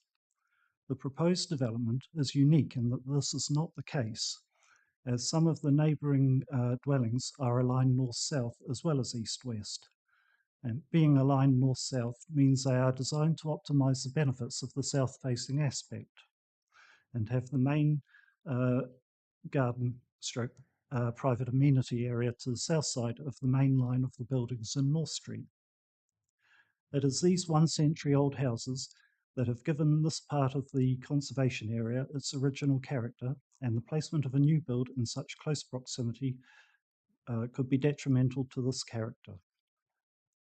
One of our main concerns is the reduction of sunlight, particularly during the winter months. to the garden areas of the North Street houses, some of which are already walled in to the east and west. The reduction of sunlight will most seriously impact numbers 6, 7 and 8, as has been noted, but also to a lesser extent numbers 4 and 5 North Street as well as number 43 West Street. The majority of planting in the garden of number 8 North Street, the one with the red car, is to the south side of the plot, which is the end that will be most overshadowed. Although this is an outline proposal document, I refer you to paragraph 7.11 of the Development Management Committee report, which states, given the size and constraints of the site, it is considered highly likely that any development would take the form as shown on the indicative plan, and can therefore be attributed significant weight and be relied upon in the determination of the application in respect of design. Can I just remind you, you've had 2 minutes and you have to speak. That's okay. 41 West Street is a very narrow plot at 5.5 metres, and in fact it is one of the narrowest plots in Cross Street. Any attempt to mitigate the problems caused by the narrowness of the plot may result in the design of a 2-storey structure that extends deep into the plot towards the rear of 41 West Street. If planning permission is granted on the basis of paragraph 7.11, there is a danger of an unsuitable structure being shoehorned onto this narrow plot. Thank you very much. Thank you. You can have 30 seconds to... That's all right, don't worry. Hi, it's Mr. Fitzgerald. I'm from 43 West Street. I don't know if you could go back to the drawings quick and just have a quick look. I've got established hedgerows in my garden, which is going to be the boundary of that building. Obviously, I'm going to be greatly affected by that building because it will be halfway up my garden and it will just basically box me in.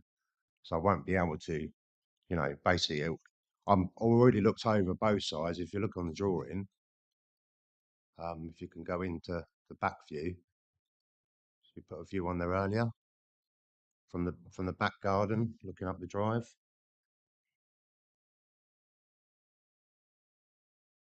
That's my property there, which is that one there, which is going to literally, and if you look on your next drawing, which is inside her garden, they're all established hedgerows there. I've lived in that property 30 years, and I've grown all that stuff there. So basically, what I'm saying is, for one, I'll lose a lot of light because that property is coming halfway up my garden now, and I'm literally that side of it.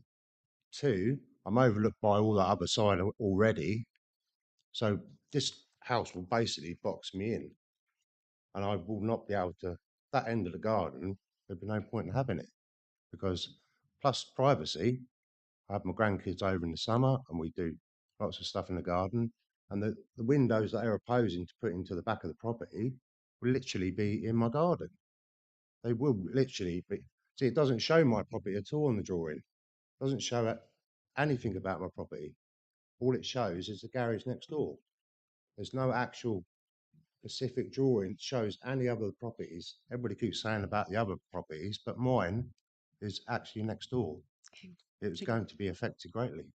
Thank you very much. That's why I'm opposing okay. Okay, thank you very much for addressing us. Are there any questions for these particular speakers?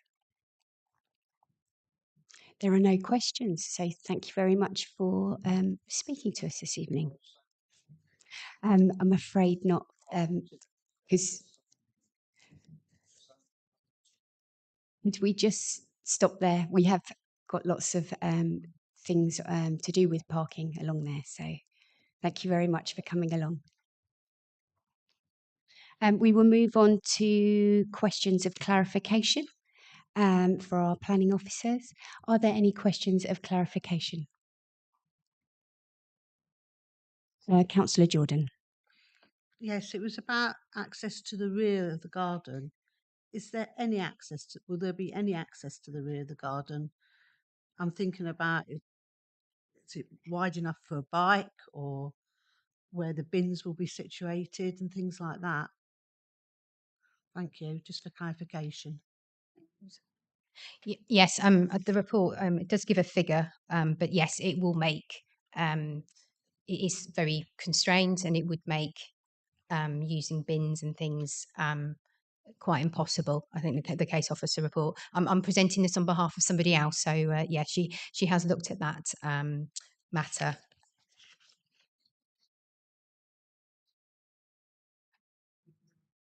Thank you. Are there any other questions?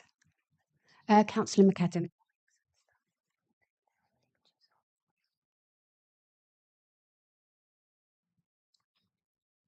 Thank you. Could I just have a bit more clarification on the car parking? I can't see where the cars would actually be parked or anything at the moment. Can you give us some clarity on that, please? Thank you.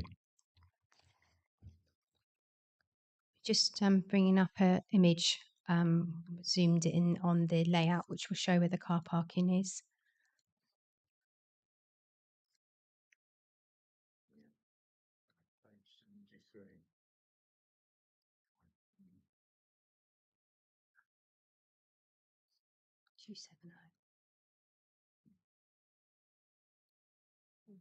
Yeah.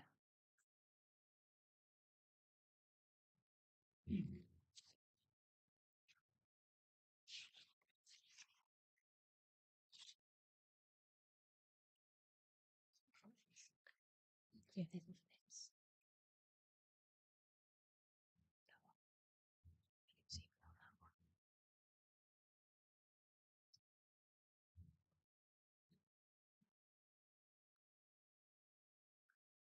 Does that give you just a better indication than the plans in the report? There's just two parking spaces there. This is Cross Street. So the parking is proposed directly in front of the dwelling.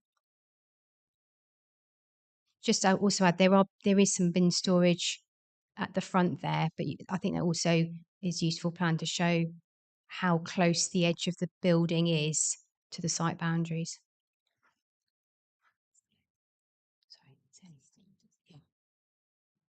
It is indicative, but it's just obviously to show you how it was envisaged, the arrangements on site.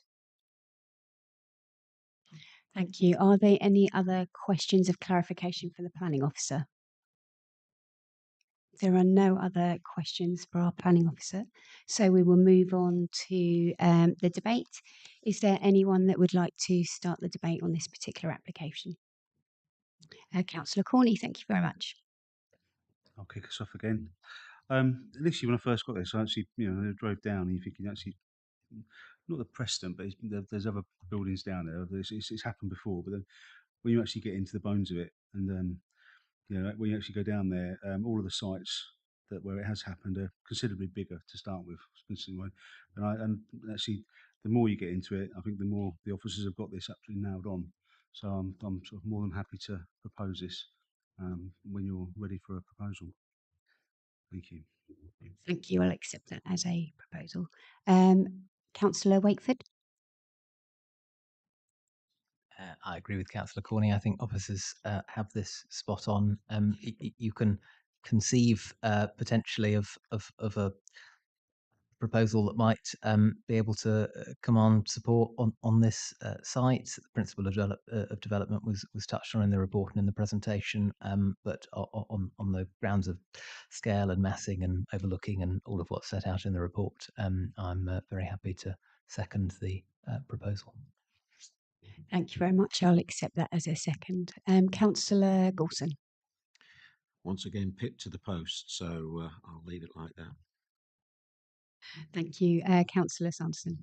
Thank you, Chair. I think paragraph 7.15 and 7.16 really get to the nub of the problem here. This is an outline application, of course, but and whilst we're not seeking tonight to approve a lot of the issues like the appearance, landscaping and layout, it's unlikely that a detailed scheme as it stands would be submitted with those matters being acceptable. So I think it's right that we decline this evening, so I'm happy to support that. Thank you. Thank you. In that case, we will move to a vote. All those in favour of refusal, can you please raise your hand? 1, 2, 3, 4, 5, 6, 7, 8, 9, 10, 11, 12. So that is unanimous, so this has been refused. We will move on to item 3D on the agenda,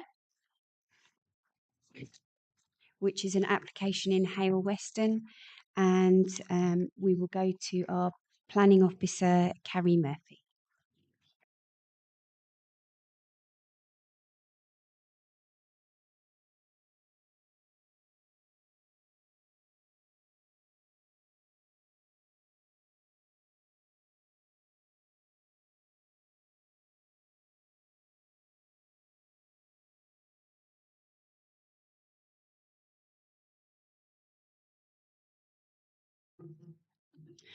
There's been a request for a break, so we'll have 5 minutes before we start our next application.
presenting this to us.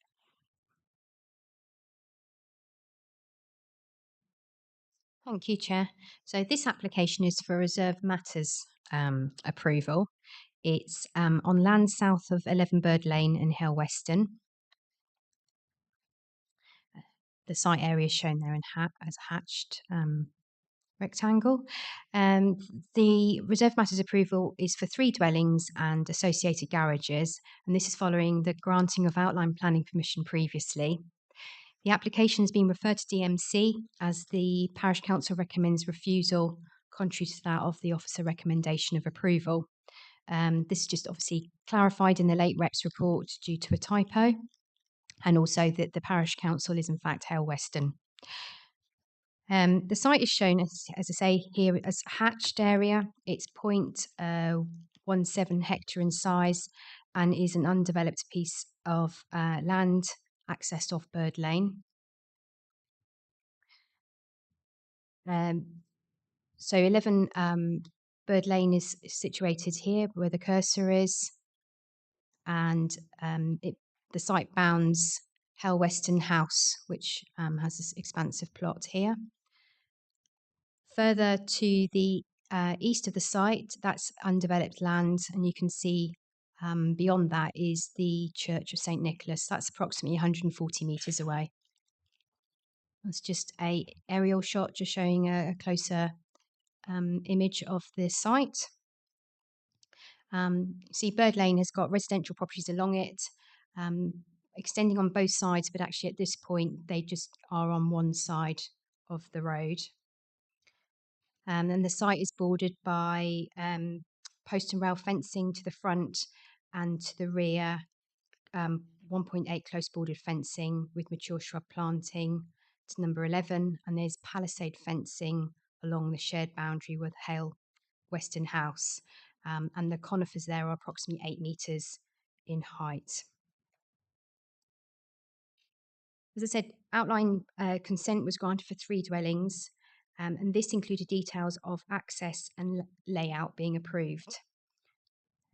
So this reserve matters is dealing with appearance, landscaping, scale. The outline planning permission sets a site parameters plan, and this is conditioned by planning condition. So as you can see, there's 2 dwellings fronting the Bird Lane, and then a third property is proposed to the rear. This is a plan showing what's been submitted as part of the reserve matters application. It very closely follows the site parameters plan. For plots 1 and 2, here are the proposed elevations. The materials are sort of traditional brick and tile, roof tiles. These are the floor plans. And for plot 3, this is a more contemporary agricultural barn style building with some more contemporary style materials, and they're listed here on the plans. And those are the floor plan for plot 3. And here is a plan showing the proposed landscaping, hard and the soft landscaping, and the planting specification. Just to show some photos of the site. This is standing on Bird Lane looking directly into the site. You see it's undeveloped. There's the conifers that I mentioned earlier. And here to the left is 11 Bird Lane. And that's just some more sites, photos looking down to Bird Lane. That at the end of Bird Lane is the High Street. Let's just go moving further down towards the end. And these images are showing in the opposite direction. And you can see there's just a grass verge on opposite the site. But as you get to the end, unfortunately it's a bit obscured with the sun as it is, that's Kimbolton Road. And that's just looking back at the site from Bird Lane. This is Barker Close. Just some sites looking from within the application site. These are properties on Bird Lane opposite. And this is just a Google view because it's quite difficult to get a photograph. But this is looking from the church back towards the application site, which is amongst the trees in the background, just so you can get an idea of how that looks from the high street. That's a bit closer up. See, you can see the tops of other buildings. So the main issues, as has been established through the granting of outline planning permission, the principle of development for 3 dwellings in this location is being agreed, and the application is seeking the reserve matters approval of the details. Design, visual amenity and impact upon the character and appearance of the area, including heritage assets. Firstly, turning to scale as one of the reserve matter considerations. So scale covers the height, width and length of each building within the development in relation to its surroundings.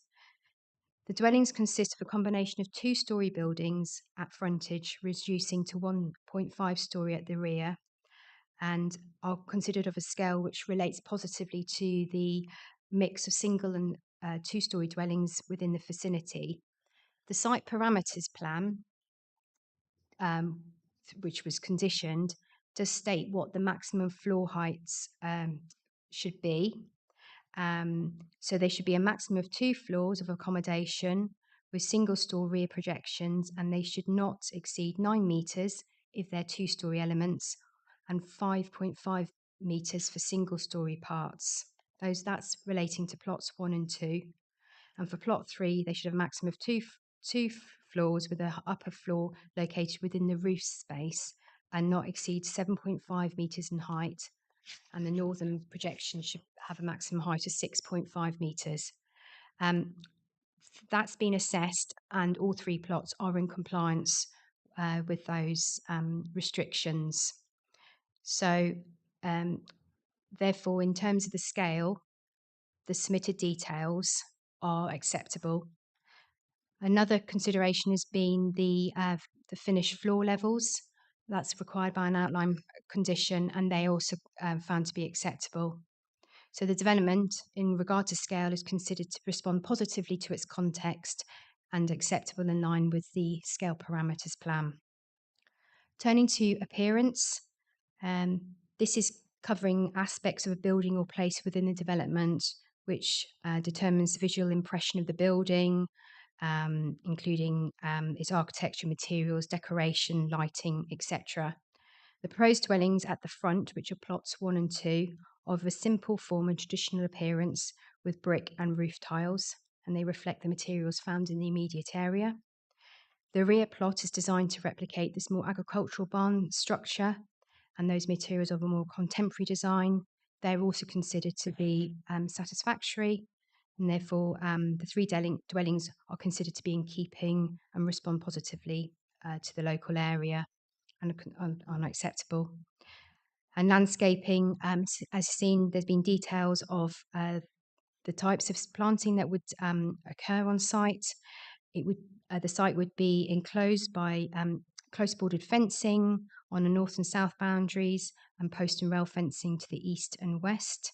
And there would be additional hedging and planting to soften those boundaries and retention of trees and the conifers on the southern boundary. So the landscaping details are considered to be acceptable. So overall, covering design, visual amenity and character and and that aspect, they are seen as being functional to meet the needs of the future occupiers of those dwellings and would integrate well with the surrounding built form. Turning to impact on heritage assets, this is covered in more detail in section 7 of your report, sets out the relevant legislation and policy considerations. But Historic England has not commented on the application, and there's been no objections from the Conservation Officer. As mentioned at the beginning of the presentation, the church is 140 metres east of the site, and although there would be some limited views of the church spire across the site, and when viewed from the high street, there may be some partial visible elements in the background of the church. This is considered to be in context of the existing built form. So the proposed buildings are considered to be acceptable in this regard, and there would be a minimal impact upon the setting of the nearby list of buildings, well, specifically the church, but it would have a neutral impact. I just want to cover quickly residential amenity. From the plans, you see that the closest property is number 11 Bird Lane, and also Hale Weston House. There is also another property, 68 High Street. I'm just going to go back to the plan and just show you that.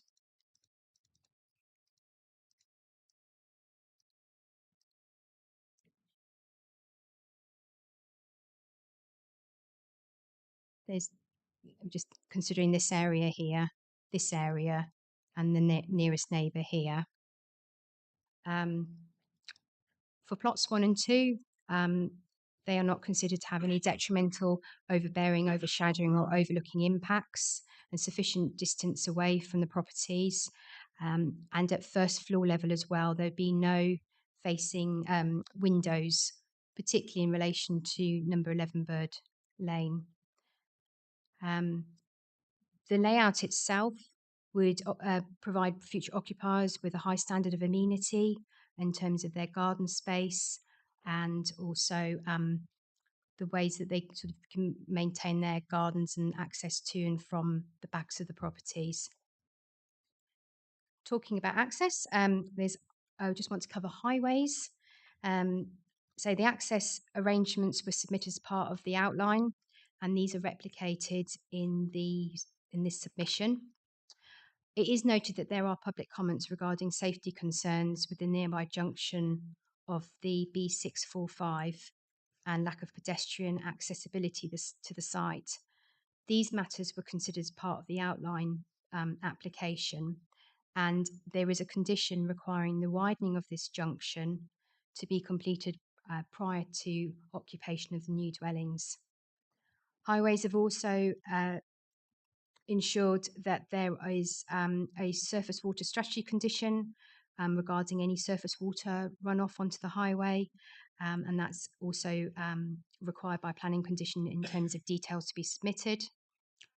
Parking there's an appropriate level of parking. There are 3 parking spaces per dwelling with adequate turning and parking areas within each of the plots.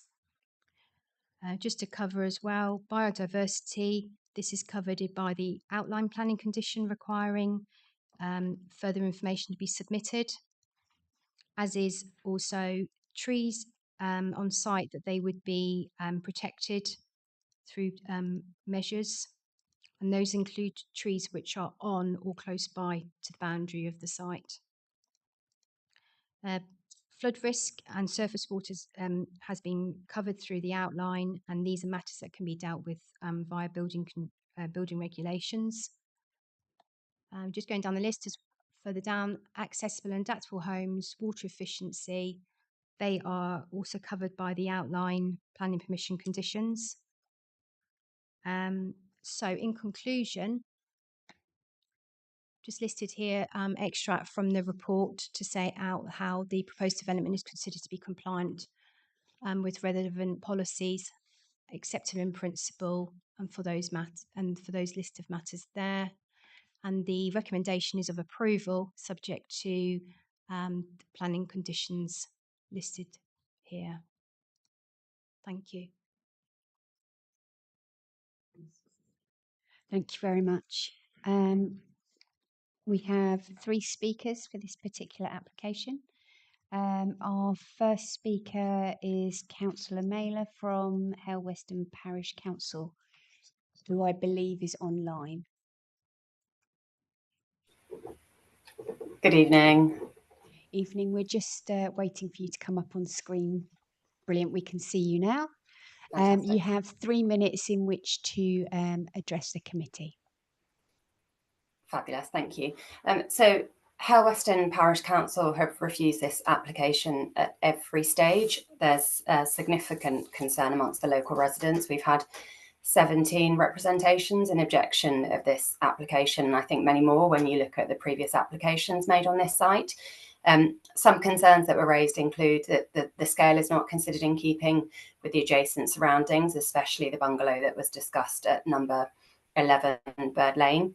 Highway safety is another really significant concern of many of the residents. As you saw from the information that was presented, Bird Lane is a very narrow single lane road. It is challenging already to get down there as a pedestrian with the cars coming down. There is concern that the construction traffic and also the increased number of road users during operation will present a significant health and safety risk to the number of walkers. There are lots of dog walkers that use that lane to get across to the adjacent fields where there's a public footpath. There's also concerns that the improvements proposed at the junction of Bird Lane and the main B645 junction might actually make the situation worse by enabling traffic to enter Bird Lane at a higher speed. There is a property on the corner of that junction, number 2 Bird Lane, and they already struggle when they try to enter and exit their property due to the speed at which cars come off of the main road into the Bird Lane. And also then higher speeds of cars entering Bird Lane is obviously an increased risk to the walkers. There's no footpath. It's very difficult to get out the way when you're going down Bird Lane as it is, let alone with increased speeds. So we haven't seen any risk assessments or any proposed safety measures to protect the residents and users of the lane in this regard. Another issue is the consultation and engagement. So we had HD Planning and Mint Construction attend the Parish Council meeting in May of 2023. There was a justification statement which was subsequently issued, which had incomplete reporting of the issues raised by the Parish Council. So one of the issues that was noted was the health and safety risk by construction works. Looking at the construction management plan developed in response to this, the risks around the movement of construction traffic don't seem to have been addressed actually beyond the improvement works at the junction, which, as you have already been informed, actually only need to be done prior to occupation. So we don't really see how that actually addresses the risk, the health and safety risk of the construction traffic moving up and down the lane. The not mentioned within the justification statement was a concern raised with respect to loss of amenity to number 11 Bird Lane, and no further studies or shadow analysis have been seen by the Parish Council to allay this concern. I'd also note that HD Planning and Mint Construction did state that they would return to the Parish Council meeting to enable further public consultation once the application had been submitted, but unfortunately this didn't happen, and it would have been helpful if that had occurred, so that was disappointing. Some other concerns. Thank Sorry. you, Councillor. That's 3 minutes. Can you just round up in a sentence? Yes, Would of that course. be? Yeah, sure. I think that the last material, well, 2 actually. So bats have been identified on the site by residents, and we haven't seen any example of any evidence of a bat survey that's been completed. So there is evidence of protected species that we know anecdotally, and this hasn't been closed out. And finally, the northern boundary of the site has been disputed by one of the residents in their representation. And whilst I note this is a civil matter, any change in the boundary would obviously impact the position of buildings, and therefore, given the sensitivity, we feel this issue should be resolved. So as you can see, lots of issues that we think need to be resolved before approval should be considered. Thank you. Thank you very much. Are there any questions for this particular speaker? Councillor Wakeford.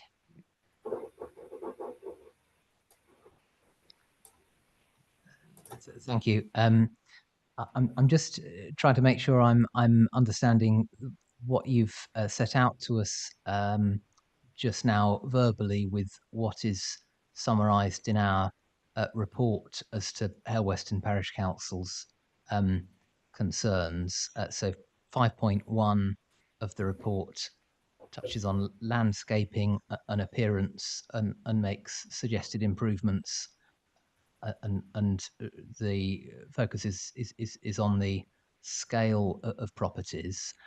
This is, of course, a summary of much fuller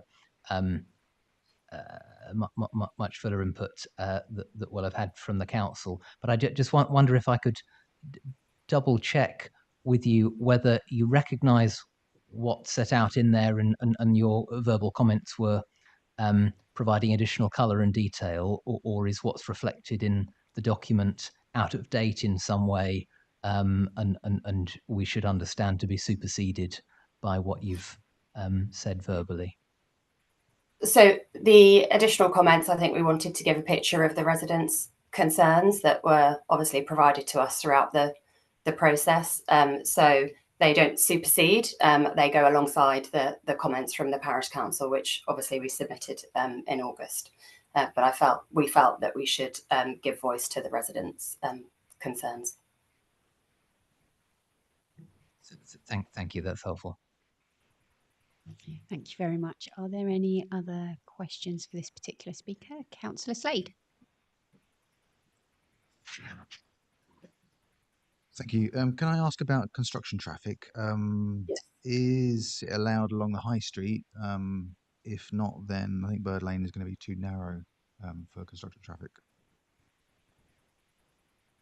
Is that a question for our speaker or for the parish councillor? Okay.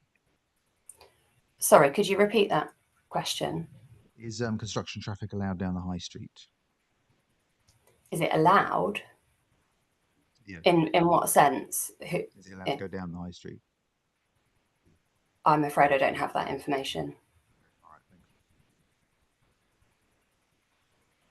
Thank you. Are there any other questions for this particular speaker? There are no other questions, so thank you very much for addressing the committee. We will move on to our next speaker, who is Graham Moffat, who is an objector to this particular application.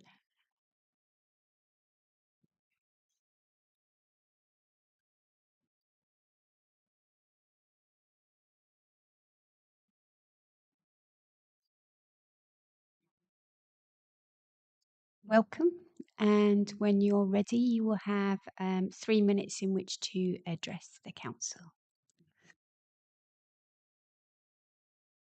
Thank you. Sorry, just to check, is there another speaker alongside me, or am I the only one? No, you are the only one. Okay, I won't take 3 minutes, I'm sorry. Councillor Mailer has really articulated quite well the views of the residents in Hale Weston, and I was really just going to talk to what Councillor Mailer talked to. Given that this part of the process really relates to scale, landscaping, and elements like that, I'm going to focus on scale, because scale goes all the way back to the 2019 application 4 years ago, where residents gave commentary and objections to HDC planning that the scale was unnecessarily cramped. To put 3 4-bedroom properties on that site is just beyond common sense. Just because you can do it, it doesn't mean that you should do it. My property at 56 High Street, which has got a significant boundary onto the site, is not particularly affected. We'll just grow hedgerow, we'll plant trees so that we're not obscured.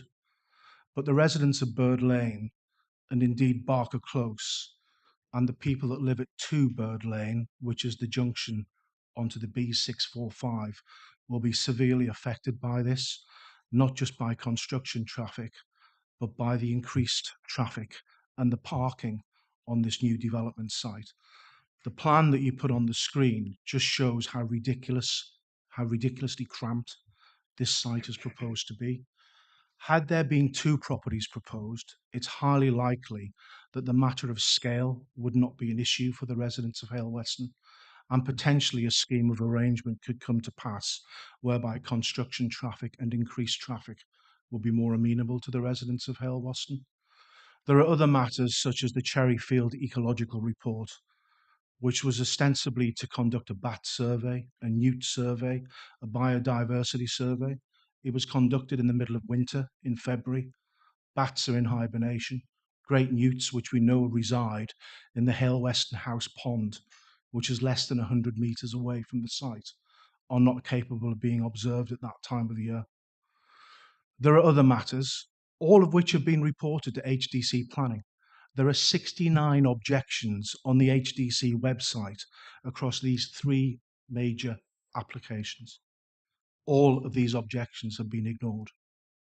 Some of these objections are more substantial than others, granted, but when we come to safety, and you should read the comments that are on the HDC planning website from the residents of 2 Bird Lane, which is at the end of Bird Lane, where that road then joins onto the B645. Bird Lane is a 20-mile-per-hour zone. The B645 is a 50-mile-per-hour zone. Whatever is proposed will cause accidents, and it will potentially be even worse for people that are walking dogs. And we already know that traffic goes up Bird Lane at reasonably fast levels anyway. So that's all I want to say, really. Thank you very much for listening. Thank you very much for addressing the committee. Are there any questions for this particular speaker? There are no questions, so thank you very much for Thank you. addressing us. We have another speaker for this particular application, which is the agent, which is Hayley Doyle.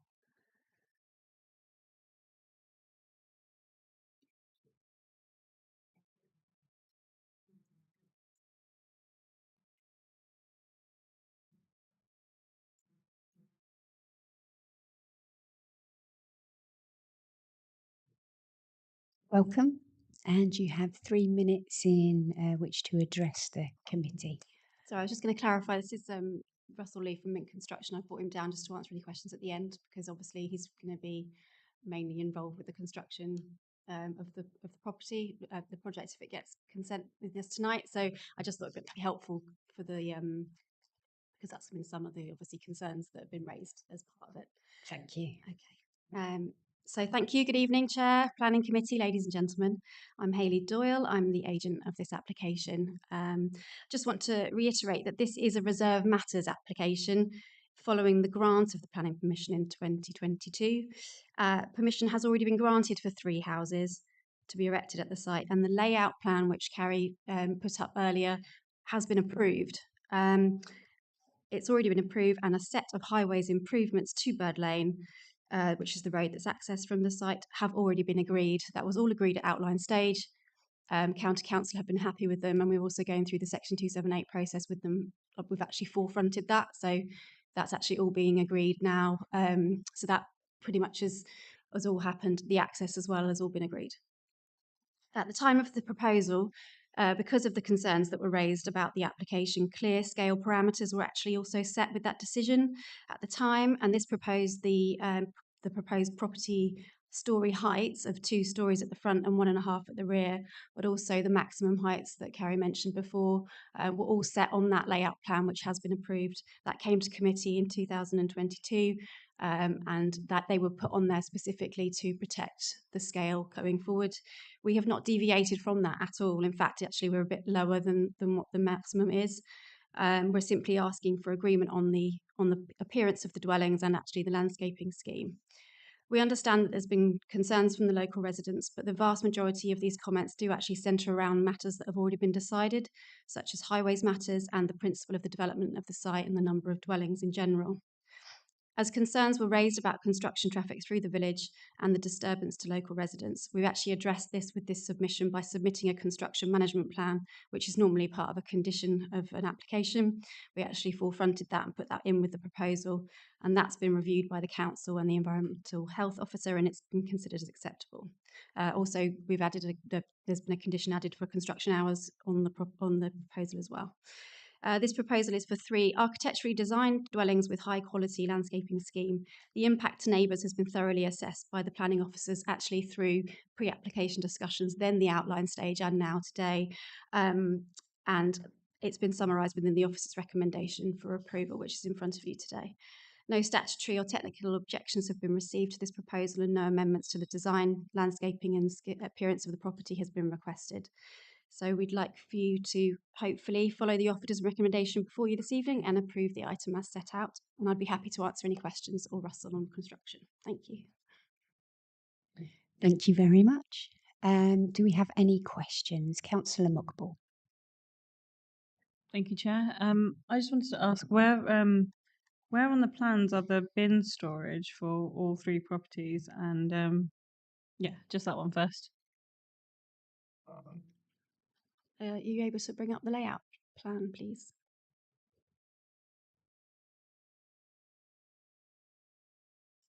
I think this has actually been conditioned as well. Point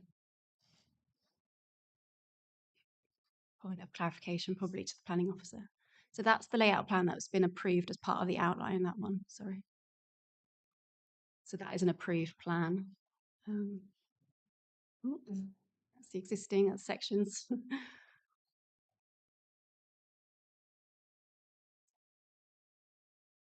So if you see, that's the approved plan as it is, and then the next one down, and that is they just to give, basically we're just giving an extra layer of detailing to that plan. In fact, pretty much there's no change really from the approved layout.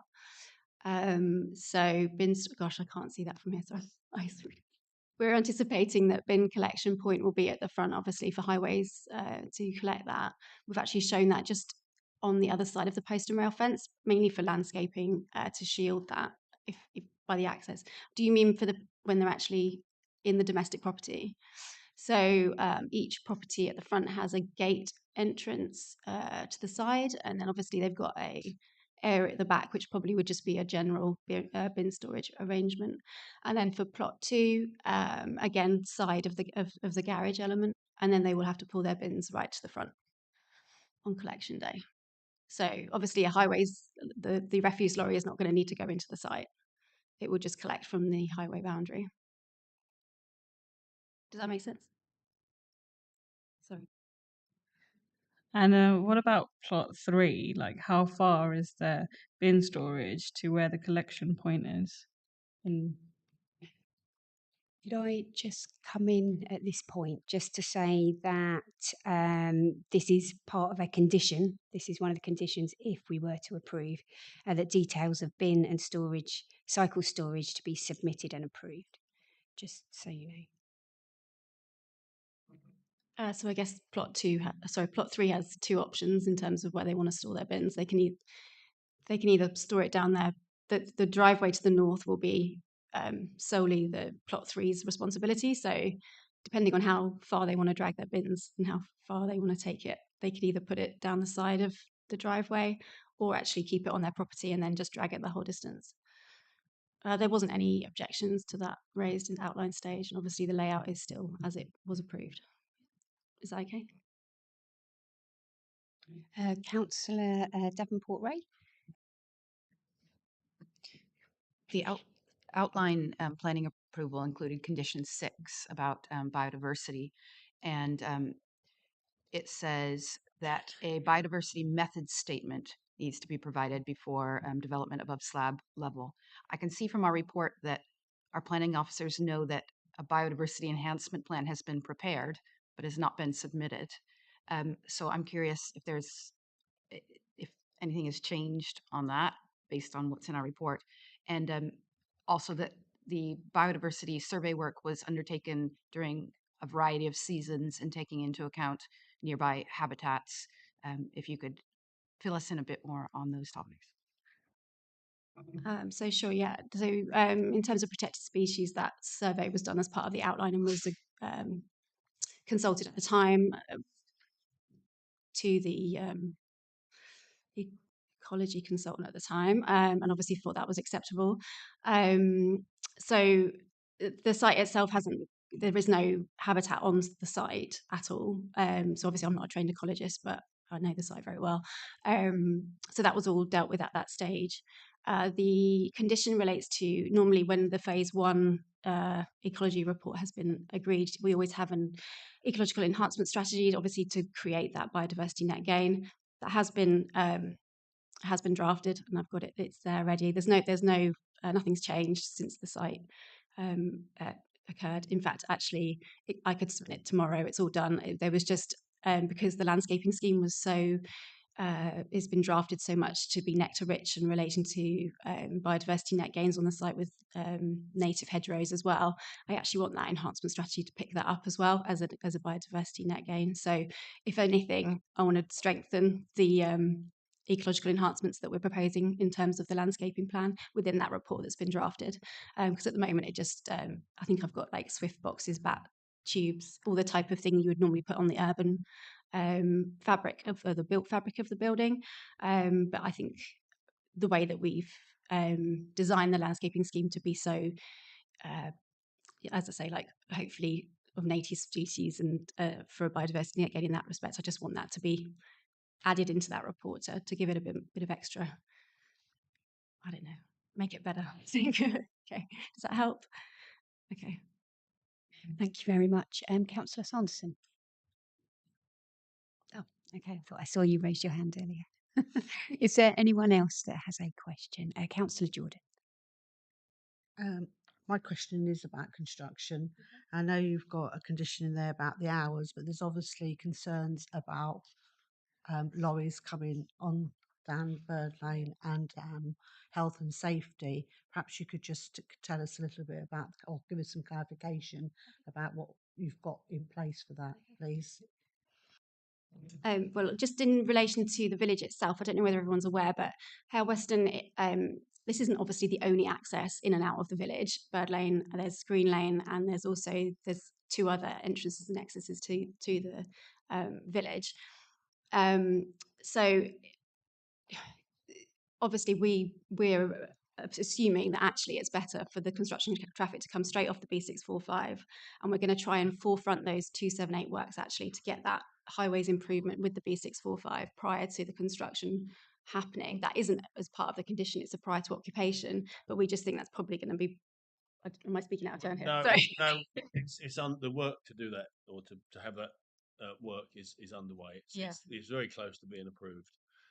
So that will help construction traffic coming in and out. So if you're not aware of what was approved as part of the outline, it actually widens the entrance way at the top of the Bird Lane so that two large vehicles can actually pass at the same time. At the moment, that isn't actually possible. So when there's a vehicle wanting to turn right into Bird Lane from, say, St Neots Junction, if a car is coming up Bird Lane, it tends to stop and then wait for that to come back. The improvements that we're proposing will actually allow that vehicle to come off the B645, and they would actually be able to sit at the junction at the same time. So that is an improvement that we've created, which will help with the construction. Hence why it makes sense for us to try and forefront that if we can. And we're in talks with Cambridgeshire County Council at the moment, as much as we can be at this time, to get that done. I think it makes sense for them to come off the road and go back off the road, because then they don't have to go through the village. That makes sense from our point of view, and that's what we've put on the construction plan. Obviously, then all the vehicles will then go onto site, deliver, and then come off again, and that's only going to impact the people that live on the northern end of Bird Lane, rather than affecting the whole of the village, which we might have the construction vehicles coming through. I think does that cover it? it does. I mean, the site is quite spacious in front of the front plot 1 and 2, so that will allow us space for vehicles to turn and for storage, which is there's not very often we get that, especially when we're building 1 or 2 or 3 houses, and we have carried out other works on perhaps narrower, more awkward sites, and having that amount of space at the front will be very useful. Thank you very much. Are there any other questions? There are no other questions, so thank you for coming. We will move on to questions of clarification for our planning officers. Are there any questions of clarification? Councillor Corney. Thank you, Chair. I think I probably know the answer to this already, but I just and there's obviously an appetite from the developer there to carry this out anyway. But the work that we just heard about on the junction, is there any chance that we can make that? Can we condition that to be pre-start as opposed to it's on the previous which is what I thought, but I just have that confirmed. Thank you. Obviously, with this being a reserved matters application, we are constrained as to what we're considering, and there is the outline planning condition, which specifies the timescale, the triggers for that. It isn't something that we can do at this stage, but obviously we've heard tonight what's being progressed. But yeah, we are within the limits of this current application. Are there any other questions of clarification for officers?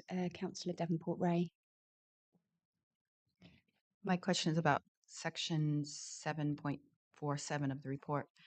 So it sounds like the biodiversity method statement is on its way, has not been received. And I know that part of the condition is not only does it need to be received, but it has to be approved. So can I just check that condition 6 has not been fulfilled at this point? We're just providing an update in this report. Yes, that the what's set out in the report is just to say what the sort of current situation is. But as per the outline, there will need to be a formal submission made to discharge that planning condition 6, and that would come into us obviously at a specified time, but it hasn't yet. The only condition that's been discharged so far is relating to archaeology, and that's set out in the report. But yeah, there are a number of steps still to take regarding other conditions.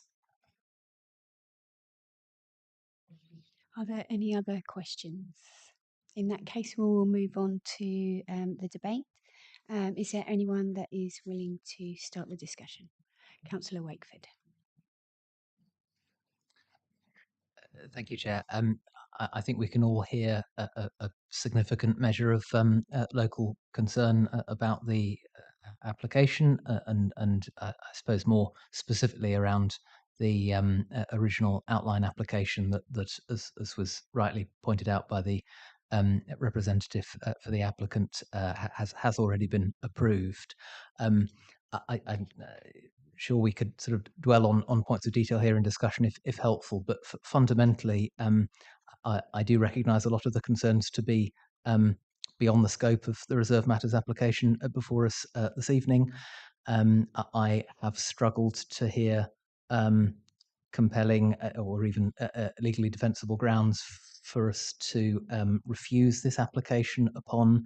I don't see any basis for us to refuse the application at all. I'm perfectly open to hearing contributions from colleagues around the table, but I am prepared, Chair, to propose at this point that we accept the officer recommendations if that's helpful so early in debate. I think this is more simple than some. Thank you. Okay, I will accept that as a proposal. Councillor Goulson. Thank you, Chair. Having visited site today, turning off the Kimbolton Road, I can thoroughly understand concerns raised, but obviously that is not part of this planning consideration. But I just want to say I can understand it because I turned off the road, and for a start, I thought I'd gone into a one-way street. It's so narrow, and further down in the site, there was work already commencing on the site with pipe work going in. So I can see some of the concerns. However, as we've just heard, I can't see anything material that we would be able to go against this application, and therefore I'm prepared to second the application at this point. Are there any other comments? If not, I will. Oh, Councillor Corney. It's just to add support to what we've already heard, but the fact I just highlight the fact that there's so few conditions on this. There's obviously a lot of information gone through, and you know, it's very rarely we see so few conditions. So I think that sort of just adds more weight to it. Thank you. In that case, we will take Councillor Wakeford's approval, a vote for approval, and Councillor Goulson's seconding that proposal to approve. So all those who are in favour of approving this particular application, please raise their hand. 1, 2, 3, 4, 5, 6, 7, 8, 9, 10, 11. And those against? 1. Therefore, that has been approved. We're moving on to item 5E on the agenda, which is an application in Ramsey, and our planning officer, Lucy Bateman, will present that to us.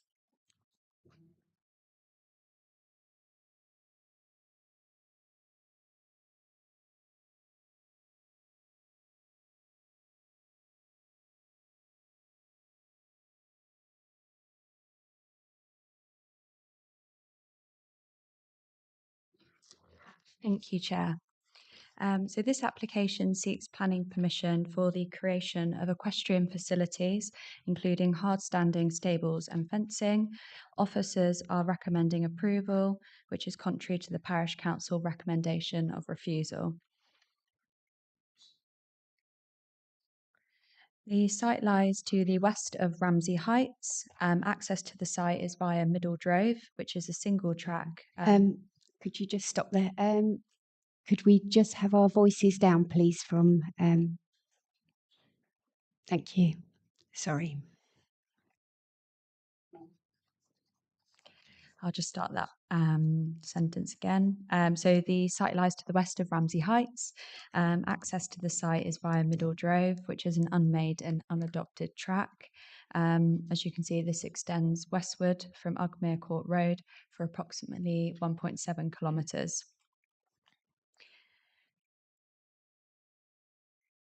The red outline on the location plan identifies the site, which is approximately 5 hectares, and also includes the access along Middle Drove as it's unadopted. The site is a roughly rectangular parcel of agricultural land. There is a formal gypsy and traveller site directly to the east. And to the north, on the other side of Middle Drove, there are some equestrian sites. As you can see from the aerial image, Middle Drove is characterised by sporadic development set within the open countryside. There's examples of permanent dwellings, a number of formal gypsy and traveller pitches, and you can also see some small-scale stables and menages. The application proposes to create equestrian facilities, including hard standing at the front of the site, a stable block, and then a fenced-off holding pen area, and then the majority of the site would remain as grazing land. Members should note this application omits the provision of a mobile home, which was considered under a previous application in 2018. That was refused by the LPA and also dismissed at appeal. No mobile home or living accommodation is proposed under this application, and as has been set out in paragraph 7.29 of the report, officers are recommending a condition for the avoidance of doubt that there be no living accommodation on the site, given that the site is in flood zone 3 and a residential use would have a higher flood risk vulnerability classification. So the proposed site plan shows the siting of the stable block set well within the site. There's an in and out access arrangement with gates, provision for 3 parked cars and a space for a larger vehicle. It's recommended that the extent of hard surfacing and the proposed materials for the front of the site be secured by way of condition, in addition to details of the boundary treatment. You'll see that additional soft landscaping is proposed on the north boundary, and again, would secure these details by condition. The proposed stable block comprises 4 stalls and a tack room in an L-shaped layout. It'd have an overall height of 4 metres and would be constructed of timber and a felt-covered roof. So in terms of the key considerations, the report sets out that the principle of development is acceptable and complies with policies LP10 and LP23 of the local plan. In terms of design and visual amenity, the site is currently an undeveloped open field, but the majority of the field would remain as paddock land and therefore undeveloped. Whilst the stables and hard landscaping would introduce built form within the flat fenland landscape, it would be consistent with other developments in the surrounding area and would be of an appropriate scale and design, so as to not have a harmful impact on the countryside setting. In terms of neighbouring amenity, as set out in paragraph 7.16 of the report, it's recommended that a condition be imposed securing details of external lighting, as we haven't had this submitted with the application, and that's particularly important in terms of the impact on the residential site to the east. In terms of potential noise and disturbance, this is for a private equestrian use, and it's not considered that this would have a harmful impact on any surrounding residential uses. In terms of access and highway safety, as I've previously mentioned, Middle Drove is unadopted and has poor quality surfacing. At its junction with Ugmere Court Road, it's quite narrow, and the Highway Authority have previously raised concerns that two vehicles can't pass one another at this junction, and this could lead to vehicles waiting on Ugmere Court Road. I think the important thing that we've had to consider under this application is the intensification of use of this access as part of the proposal. So Middle Drove already serves around 18 dwellings, as well as 4 more gypsy and traveller pitches. And following the submission of details of vehicle types and numbers from the applicant, the Highway Authority removed their objection on the basis that this is for a private equestrian use. The site would predominantly be accessed by a family car with occasional larger vehicles. And members should note that the site has an existing agricultural use and could therefore be used to graze animals, which in itself would generate an element of vehicle movements. And it's not considered that the small-scale stables before us today would intensify the use. So on that basis, officers don't have highway safety concerns. And as terms of flood risk, we are in flood zone 3A. We have had a flood risk assessment submitted, and we would recommend a condition to ensure compliance with the details set out in that flood risk assessment, and also to secure further details of the permeable surfing on site, and that's to ensure that the development does not increase flood risks to the site or surrounding sites. And lastly, biodiversity. The proposal includes additional soft landscaping on the northern boundary of the site. Officers are satisfied that this would ensure no net loss, and we would secure further details of species and numbers by condition. And I'll just run you through some photographs. So as you can see, the field's undeveloped. In the distance, that's the formal gypsy and traveller site to the east. There's already some hedging along that boundary, and this would be enhanced as part of the proposal. Again, just looking down the field. And then in the other direction. And then this is just to show you the access with Ugmere Court Road. So officers are recommending approval subject to those conditions set out in section 8 of the report. Thank you. Thank you very much. We have one speaker for this particular application, and that's Councillor Maskell from Ramsey Town Council. Welcome, and thank you for being so patient. You have 3 minutes in which to address the committee. Definitely won't take 3 minutes. So just to say quickly, this is a prepared statement from the council, so I may be limited on the questions I can answer afterwards. Okay, so good evening, councillors and officers. I'm here speaking on behalf of our town council to ask members to refuse this application. The councillors are concerned that the area of development is on the Huntingdonshire Flood Risk Assessment 2017, as mentioned, Flood Zone 3A. It's also on Grade 1 agricultural land, for which there are concerns regarding the accumulative effect of traffic on the Middle Drove junction with Ugmere Court Road. Councillors are also worried about the accumulative effect of development and increased traffic on Middle Drove, which is an unadopted track in very poor condition. The councillors have further concerns regarding the criminal activity in Middle Drove, as reported on Cambridgeshire Constabulary website. With this in mind, and on behalf of Ramsey Town Council, I request that councillors and officers reject this application. Thank you.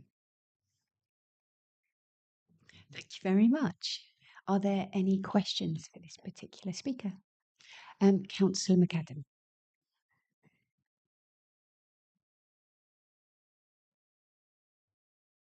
Good evening. Thank you for coming. I'm looking at 5.1, the consultations, talking about town council's unanimous refusal. Comments to a previous application on the site were upheld. It is concerned regarding developments within the area and the impact it is having on the Great Fen project. I'm just curious about the Great Fen project and how this might be a problem. Thank you. I confess, Councillor McAdam, the original request was before my time on the council, so I'm afraid I'm unable to answer that. Thank you very much. Councillor McAdam, you might want to address that to the planners because they might be able to answer that for you. Are there any other questions for our speaker? No. Thank you very much for joining us today. Are there any questions of clarification for our planners? Councillor McAdam? I refer you to the question I made earlier. Thank you. Thank you. So the application site is outside the Great Fen project area, and that's defined on our policies maps, but it is within the visual and landscape setting. And I think within the report, we have thoroughly assessed the impact of the development on the surrounding area. And I think the key thing is policy LP3, which covers the Great Fen project. We do have to have consideration of proposals in the setting, but what it's ultimately trying to avoid is urban encroachment. I think the type of development we're looking at, equestrian use, officers are satisfied that it's not contrary to that. Thank you. Are there any other questions of clarification? Councillor Davenport-Ray. My questions are also about the Great Fen. I was surprised in the consultation section not to see any consultation reply from the Great Fen team, having been to the site and viewed how the surrounding area affects them. Our usual ideas of how biodiversity might be harmed or enhanced are completely different when we're talking about rewetting of a fen. So I'm just wondering what consultation we've had with them in order to make the determination that we think no harm is being done. So as far as I'm aware, they weren't consulted. I wasn't the original case officer, but from memory, I don't believe they were. I don't know if anyone wants to add. Thank you. So the Great Fen Steering Group are not a statutory consultee in the planning determination space. So with that in mind, we wouldn't ordinarily consult them on planning applications, particularly on the outside of the Great Fen itself.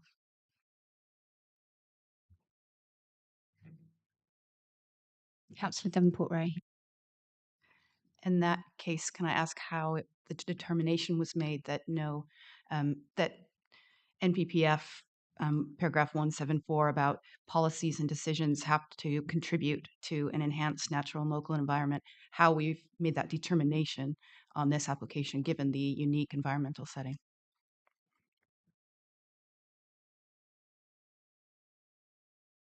Sorry, I'm referring to 7.31.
Page 113.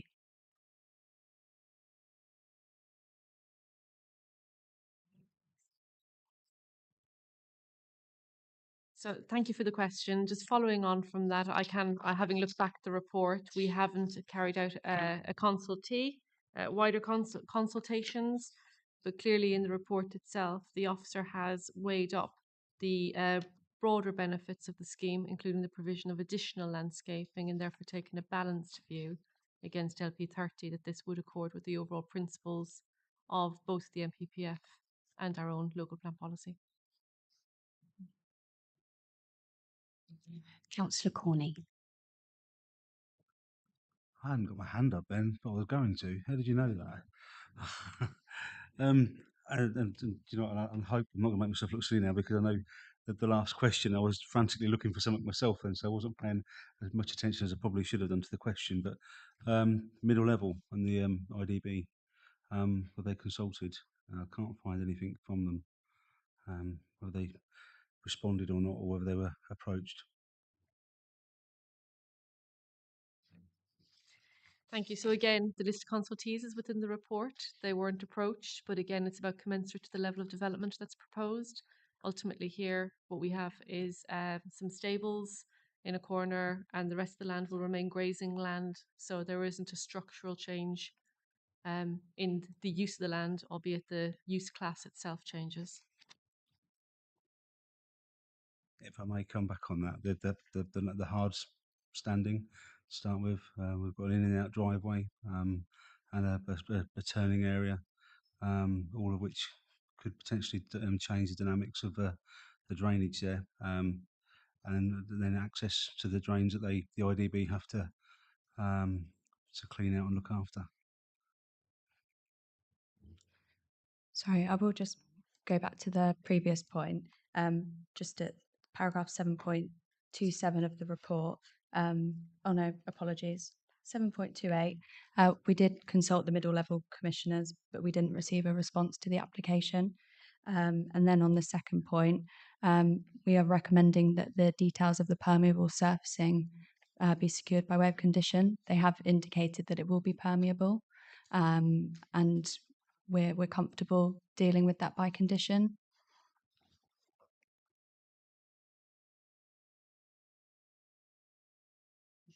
Are there any other questions of clarification for our planning officer? Oh, Councillor Gorson.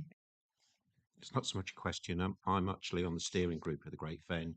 I was thinking when I read about this, about the Great Fen inclusion, and I've just looked to see how close it is, and there are a lot of other developments. I'd say worse than this application already impacting the area. And I also felt it wasn't my position to contact them anyway. But I just looked at that in the close proximity, and it seems quite a way away from the Great Fen itself. Thank you, Councillor Wilson. Are there any other questions of clarification? In that case, we will move on to the debate. Is there a councillor that would like to start the debate? Councillor Brereton. Thank you, Chair.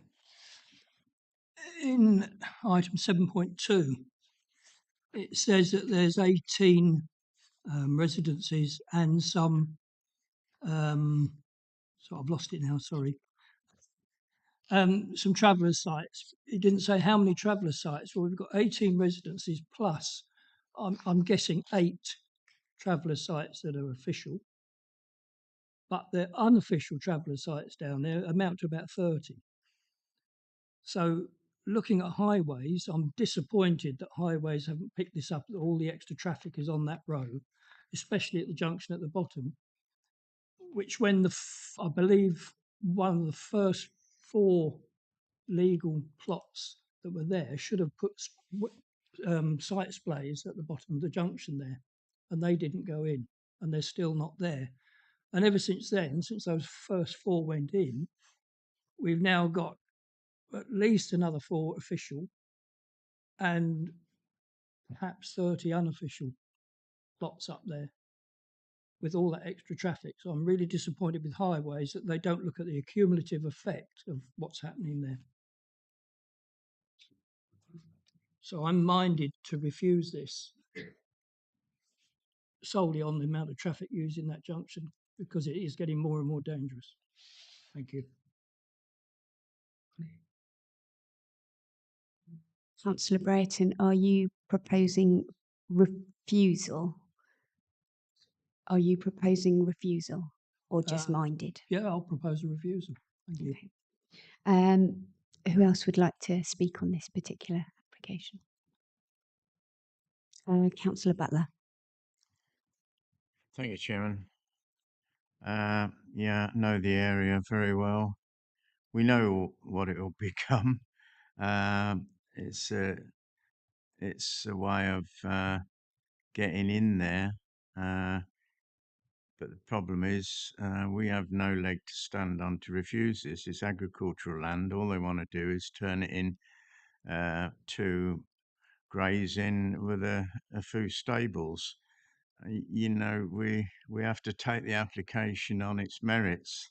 We can't assume what it will become. We've got a good idea what it will become. I mean, the day will come eventually when our enforcement officers are living there, and they're probably in a caravan trying to sort this whole area out because it is something to be believed. I visit this area quite regular, and every time I go down, there's new sites everywhere. You know, but you know, we've got to get back to what this application is, and it's straightforward and simple. And all we can do is accept it and condition it as I've been done, that it isn't for residential use. No caravans on there. So as far as I can see, our hands are tied. And if you like, I'd propose that we accept the officer's recommendation of approval. Thank you. I'll accept that. Councillor Wakeford. Thank you. Yes, I'm sure we were all concentrating carefully in listening to Councillor Devonport raise questions as to the sensitivity of the site, and I can well empathise with Councillor Brereton's perspective as just offered, but I think fundamentally I concur that we have no leg to stand on in seeking to reject this, and bluntly, if we rejected it anyway and it was overturned on appeal, we would then, as Councillor Butler was alluding to, we would lose opportunity to set conditions which clearly even the parish council feel would be helpful. So I don't feel able to speculate confidently about what might or might not happen on the site. I'm looking at the application here, and I see no basis to refuse it. So I'm happy to second the the proposal to support this in line with the officer recommendation. Thank you, Chair. Thank you. I'll accept that second. Councillor Goulson. Thank you, Chair. Again, I think the approval, the officer recommendation of approval is the correct one at this point. We would have to find a clear reason to refuse, and when we can't, we need to make sure that we get the correct conditions. And the two conditions I see on here that really will help, so long as we can enforce it, is no residential living accommodation, either transient or permanent. And I think that's what was happening before. On the previous, it was a permanent accommodation they wanted, and also this is a private purpose only, similar to the other one. If we can make sure that those stick, it's private, then it really does help our cause.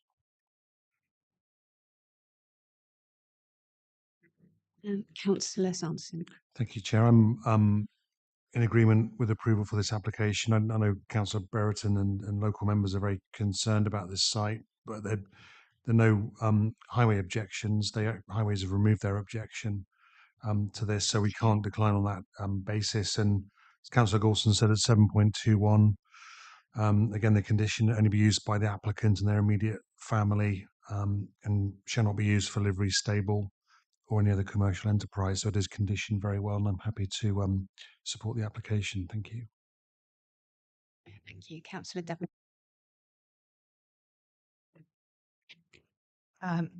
There are two parts of this application that make me quite nervous. They're both about the Great Fen. I agree it's not just on the border of the Great Fen, but that when you're in a different type of habitat, things like soft landscaping and native hedgerows are not actually the biodiversity enhancements that we need. And actually, it's the use of the land, the purpose of the use of the land that's an issue in this particular spot, and changing ideas about how the land is used near Fenland.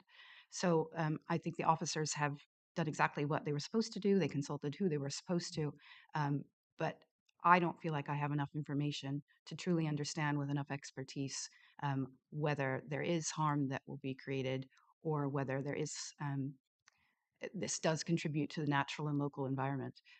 So I'll be abstaining on this one. Are there any other councillors that wish to contribute to the debate? Councillor Gawson? No, I've already spoken once, but I'd like to just come back on a bit of this.